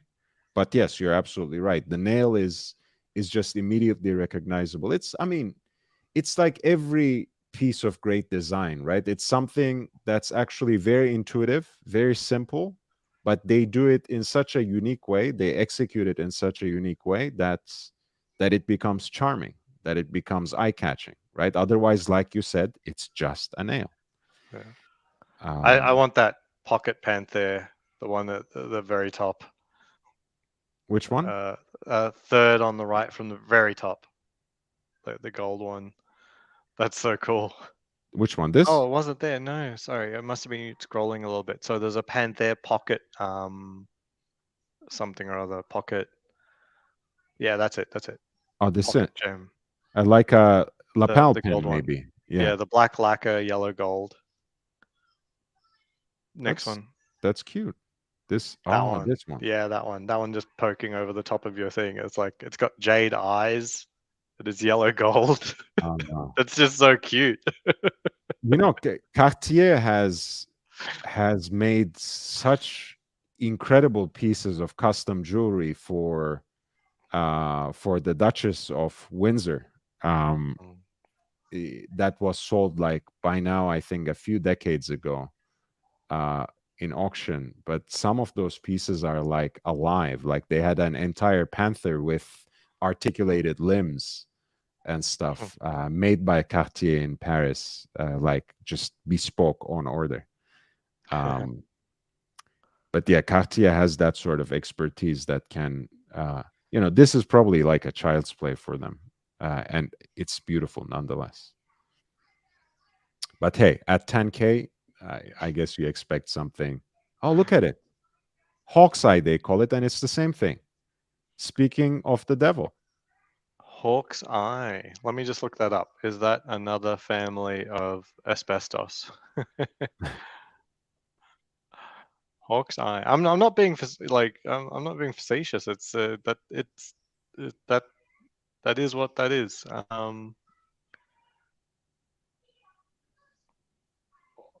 Tiger Eyes Grey Brother. Fibrous quartz. So yeah, yes, it is a type of asbestos. Cool. It is. Yeah, so it's basically different name. This is their proprietary Falcon's Eye. Fuck me dead. It's apparently the new hype, huh?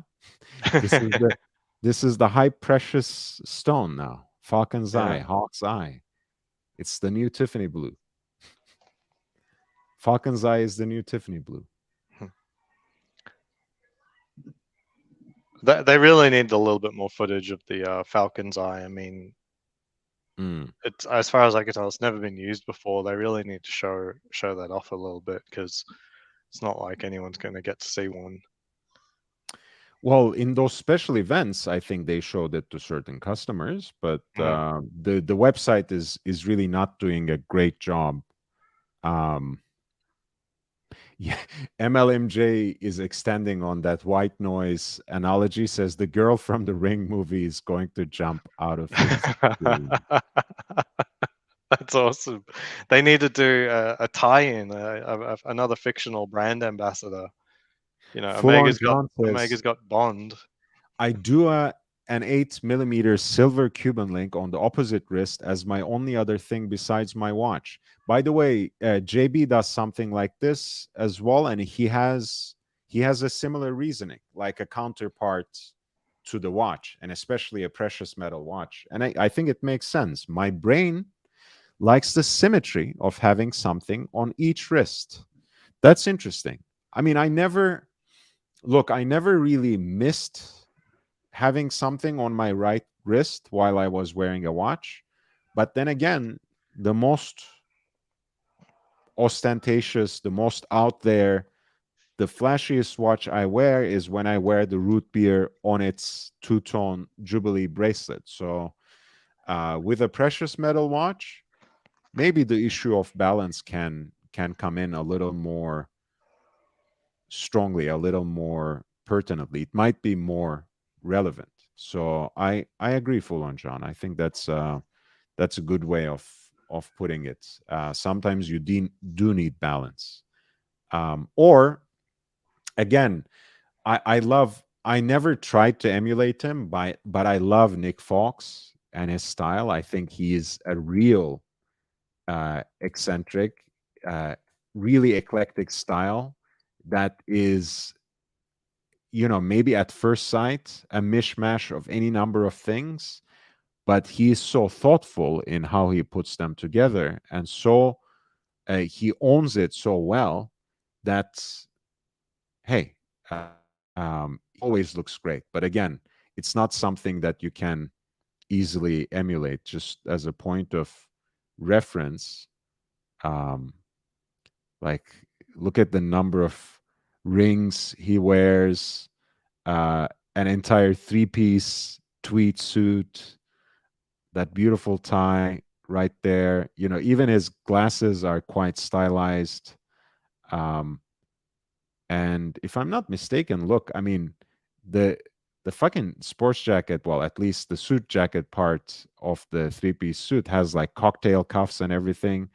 On anyone else, it would look absolutely comical, but this guy somehow makes it work, man. If you have style, you get a carte blanche. You have a certain poetic license to do whatever you want. Maybe I don't have enough style to wear other kinds of jewelry than a wristwatch, and that's quite all right. But yeah, he wears like about 8 rings at a time, and he's cool. Check out his channel, by the way. It's probably the best channel for banter that I love, especially if you're interested in cigars. Falcon Sons is the name of the channel. He is doing it with his son. Well, both his sons, actually. The other one is behind the camera, basically. And they basically, each episode, they smoke a cigar and just shoot the shit. And it's great fun. It's great fun. Aussie Expat says, my friend likes this. I need friends with better taste. Okay, what is that? Let me see. I have to pull it up. Yeah, I'm a little shocked. Pull it up. I'm very shocked that this exists. People thought I said Moonswatch brings Omega down. No, I think Omega brings Omega down. Whoa. I don't mind a touch of flair, but then the look at the pushes. Remove my comment from the screen so people will see that second pusher at 4 I'm o'clock. sorry. I'm so sorry. It finally makes the skeletonized hands make sense, but this isn't what this watch needed.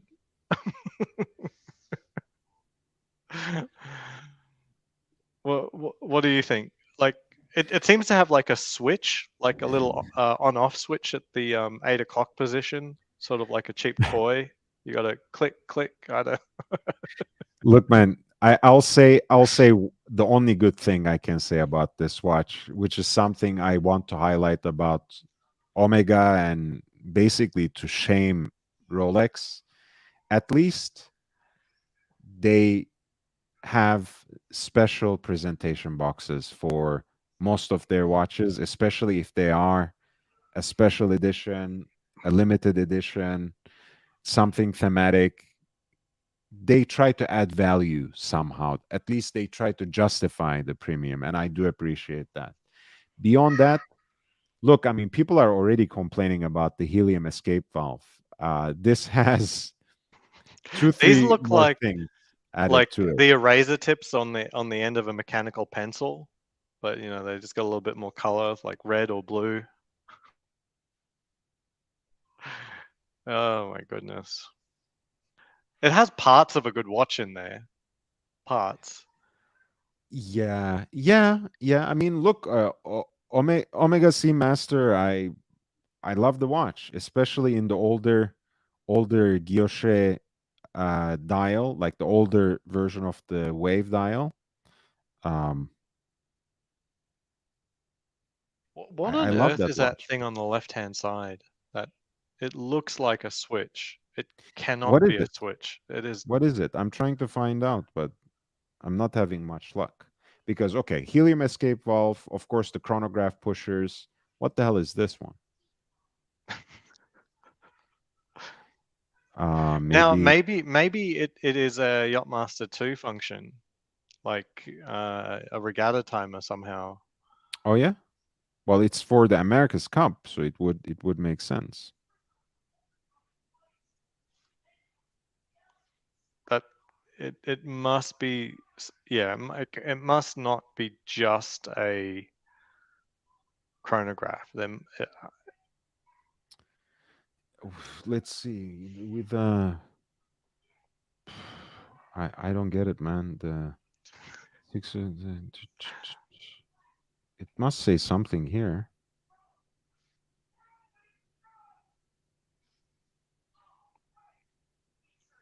Um. Yeah. Does anyone know? close. It's got water resistance. Very very unique for what's supposed to be a diver watch. Yeah, interestingly, it's got the helium escape valve, despite being a watch meant to be used on a yacht. As in, like a yacht doesn't have like a saturation diving team on it or anything like that. Man. Yeah, I'm puzzled. I'm puzzled. Well, you have a friend who has a two-tone sea dweller as well, so I think things are quite all right on your end. You don't need to be embarrassed of your friends. But this, Well, I can't he even was make sense of. genuinely trying to buy the Yacht-Master 2. I tried my best not to overly influence him away, because I mean, you shouldn't steer someone away from something they like. Right. But he was going too far by saying, he said, like, he was gonna say, he told me, he's like, oh, I'm gonna speak to the AD and I'm gonna ask for a Yacht-Master 2. And I said, don't do that. Like, they will actually give you one. Like, just hold your horses. Like, think about this for a little while. Like, if you still want the Yacht-Master 2 in a month, then tell your AD, because the worst thing could happen is that they'll actually give you one. Well, I will. You know what this conversation is actually reminding me of? Um, just people have of course, some got the fact that I'm trolling, but with every trolling, there's kind of a you know re- tangential relationship to truth. You remember H. Moser introduced this Vanta Black watch at Watches and Wonders, right? Yeah, And I I basically loved said, what they do. yeah, I basically said, like, that if at all possible, they made a watch that's so ugly and so bad that it makes their other shitters look better. Like, I mean, it makes this watch desirable put next to the Vanta Black, Is this an right? exercise in sort of like design economics? It's like, you go to the restaurant, you don't have to buy the $400 steak, but it makes the $100 steak seem good value. Exactly. So what I'm saying is, in a roundabout way, if your friend is gonna get this watch instead of the Yacht-Master 2, by all means, please. This is much better. But that doesn't say much because the Yacht-Master Oh, 2 is so bad. I mean, it's not like this is. oh, Yeah, I think we're this is. going Omega versus Rolex now. Like, Yep. America's Cup 2021 versus Yacht-Master 2. I might have to go Yacht-Master 2, to be honest. Really? I think I Yeah, would. I Yeah. these pushes are outrageous, and this special edition seems to have a switch. I don't understand. Okay, I'm gonna search here. Wait. The Yacht-Master 2 in steel doesn't look super bad. I think one of the big issues though is actually it's a lot of money. I think it's like $16,500 or $17,000 or something. It's really expensive in just steel. I think it's the most expensive watch Rolex has in steel, even more than a Sky Dweller. Mm-hmm. I don't look this up that often, of course, but I think that's the case. Now the problem with this is like those pushers, and I don't know, the red and blues irking me a little bit, but those pushers and the switch, and then the helium valve on a watch that's designed for yachting, I don't get it. Yacht-Master 2 looks Yeah, better. I'm still trying to find something from. Really? I really don't think so, but yeah, I mean, respect, man. I think Yacht-Master 2 is just so off on so many levels that I can't. Yeah, Yeah. it's got the redundant 10 through 0 for some reason.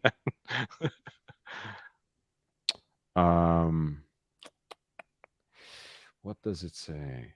Red accents for the regatta timer, sure. One pusher. Okay. Oh, so the pusher is for the regatta timer. Yeah. Mhm. That switch thing at Yeah. 8 o'clock or between 8 and 9 o'clock. That's for the regatta timer. Mhm. Yeah. I recall like going through the Yacht-Master 2 exactly like how it operates and stuff, and you want to be able to start and stop the timer, the countdown, but you also want a way to like reset it pretty easily as well. So who knows how all of these fit together. John Dandola says these are answers looking for a question. Skip them It's both. true. It's true. MLMJ says they're both horrid. That can't be worth 10.7K. Yeah, absolutely not. Well, how is it not worth more than 10.7K? I think the regular Seamaster 300 is already 7,000 like something or so. You know, it's not cheap. And then you going this, which is a chrono regatta timer. I think technically it's a flyback, or maybe that's why there's this extra button, because I know if the Yacht-Master 2, it's got the command bezel as well as a flyback functionality. Right. So maybe this doesn't have a flyback functionality, and that's why you need the extra button or something. Who knows? So, I mean,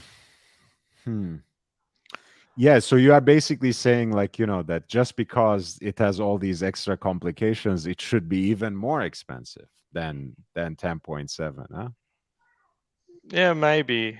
I mean, it's significantly. This is a significantly more complicated movement than than just the date time of the regular S&P 300.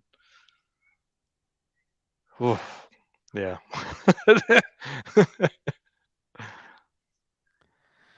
Cheapest in UK for Seamaster Professional 300 is 3.5, 3.6K. Yeah, I mean, look, you can get the mid 90s version, the first Omega Bond watch automatic. You can pick up a respectable example of that for 3K. I'd love an earlier Omega. I've seen up close now a lot more the S&P 300, and it's definitely not for me. It's not a superior version of the one in the early thousands. It's different. You can like it better, but it doesn't. It almost feels like a different lineage. You wouldn't guess how much the Yacht-Master 2 retails for, the one in steel. Take a pop shot. I gave you the right price ranges. Over or under 17,000, like I mentioned. Right under, I think. The retail price of the Yacht-Master 2 in steel is 18.75K. It's almost 19,000. You're paying. You're walking out the door probably about $20,000 on your credit card to get a Yacht-Master 2 and steel. It's quite remarkable. Not As I good. said, yeah, as I said to my friends, like, please do not ask for one. They'll probably sell it to you. It's a lot of money to tie up in a watch like that. You gotta know you love it. Yeah, hurtful stuff. Yeah, look, I mean, Chrono 24 has a lot of this stuff. Yeah. And they have some great examples for right around 3K anywhere in the world.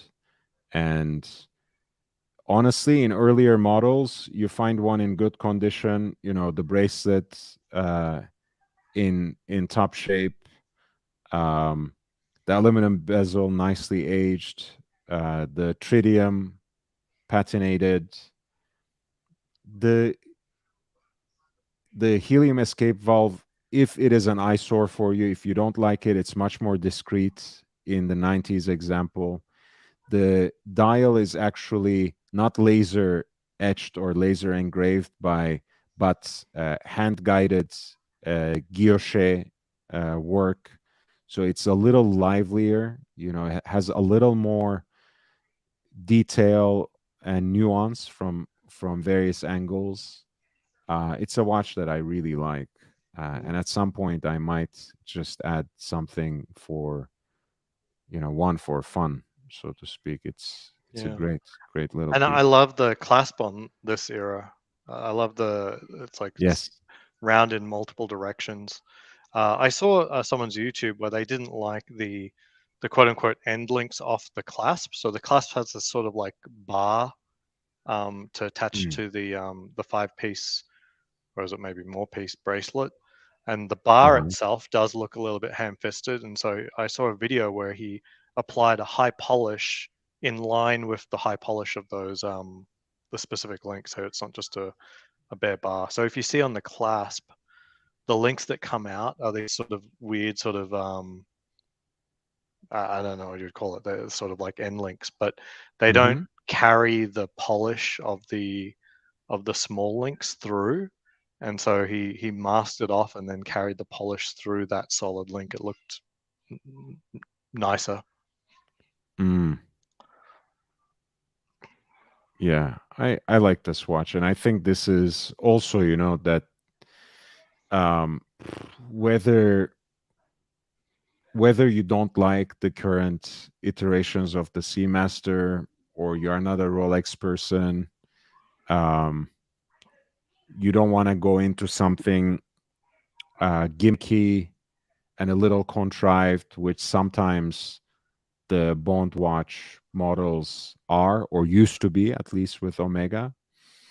I think this is a very good option. Again, if you find the helium escape valve to be a little bit of an eyesore, it's a little more discreet on that. This is a watch that I would recommend to anyone, really, and it is attainable. It's very attainable. Again, it's not cheap. $3,000 is still a lot of money for most people, and But hey, man, a lot of us grew up with Brosnan as Bond. that's true. We will, like, in particular for people our age, you're going to put that on and you're going to have some 007 thoughts in your heads, whether it's like Bond, James Bond, and reenact a few lines whenever you slap that thing on it. There's a lot of fun to be had, I think, for that sub $3,000 price. And at that price, I will forgive what MLMJ also dislikes about, and that is no taper on the bracelet. Mhm. And of course, you can go with the automatic version, which just carries a little bit more premium. Sometimes they rate even the same. But again, for a good example, you would still be paying around three. Hey, Yeah. I think it's a great great little watch. You This know, would it be could be. a great first luxury watch for anyone, really. I know I've had friends who bought these watches in the time period, and they're still going strong without a single service. I don't recommend going without services necessarily, but Mhm. I've certainly had nobody complain about the movements in these Omegas. Full on John says, I define anything over 3,000 MSRP as a sugar daddy watch. Nice. Though you have to clarify what you mean. Is it a watch that I can make my sugar daddy buy for me, or whether, or you mean that if I wear it, I should be someone else's sugar daddy? So you have to be very clear with the terminology here. These Omegas do a great job, albeit they won't get you drugged by a 10 out of 10 at the Bellagio bar like a Rolex, more like a 7 out of 10. Well, I mean, the problem with Omegas is they're still recognizable watches. You know, not every single one might be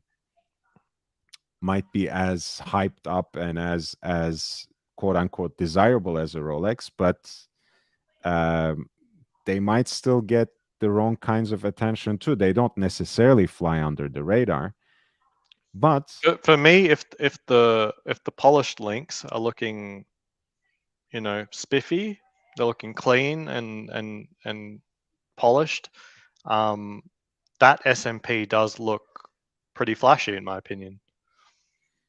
yeah. And Full On John says, whatever your heart desires. And Yeah. MLMJ says the SMP will get you drugged at the go-go bar. Yeah. I Guys, think you need to put it in context. The bracelet on the SMP with those polished links, it's got articulation, multi-piece bracelet. It does offer a reasonable amount of flash, especially if you compare it to, say, a Rolex Submariner. It's just fully brushed, or a Tudor Pelagos, something like that. It's all fully brushed. So, yeah, it's a diver that stands out a little bit more.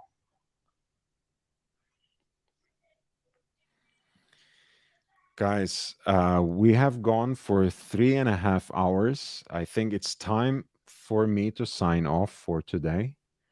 I will see you at the same time tomorrow at 7:30 Pacific time, Pacific Daylight Savings Time, and 10:30 East Coast time.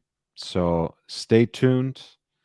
I might go live earlier in the day too, though no promises. I might do an earlier show, and maybe we will have a nice little chat with our viewers from the UK. If you have enjoyed the show, please hit the like button, upvote the stream. It really helps. Subscribe, hit the notifications bell, spread the word, share the link on other platforms. It helps a great deal. Help me get to 1,000 subs. Thank you so much for your support and presence. Thank you for being here.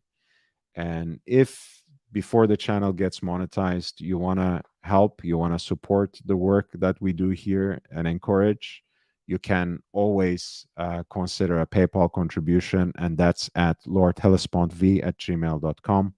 lordhellespontv@gmail.com. I also have a Cash App, $LHVVV, $LHVVV.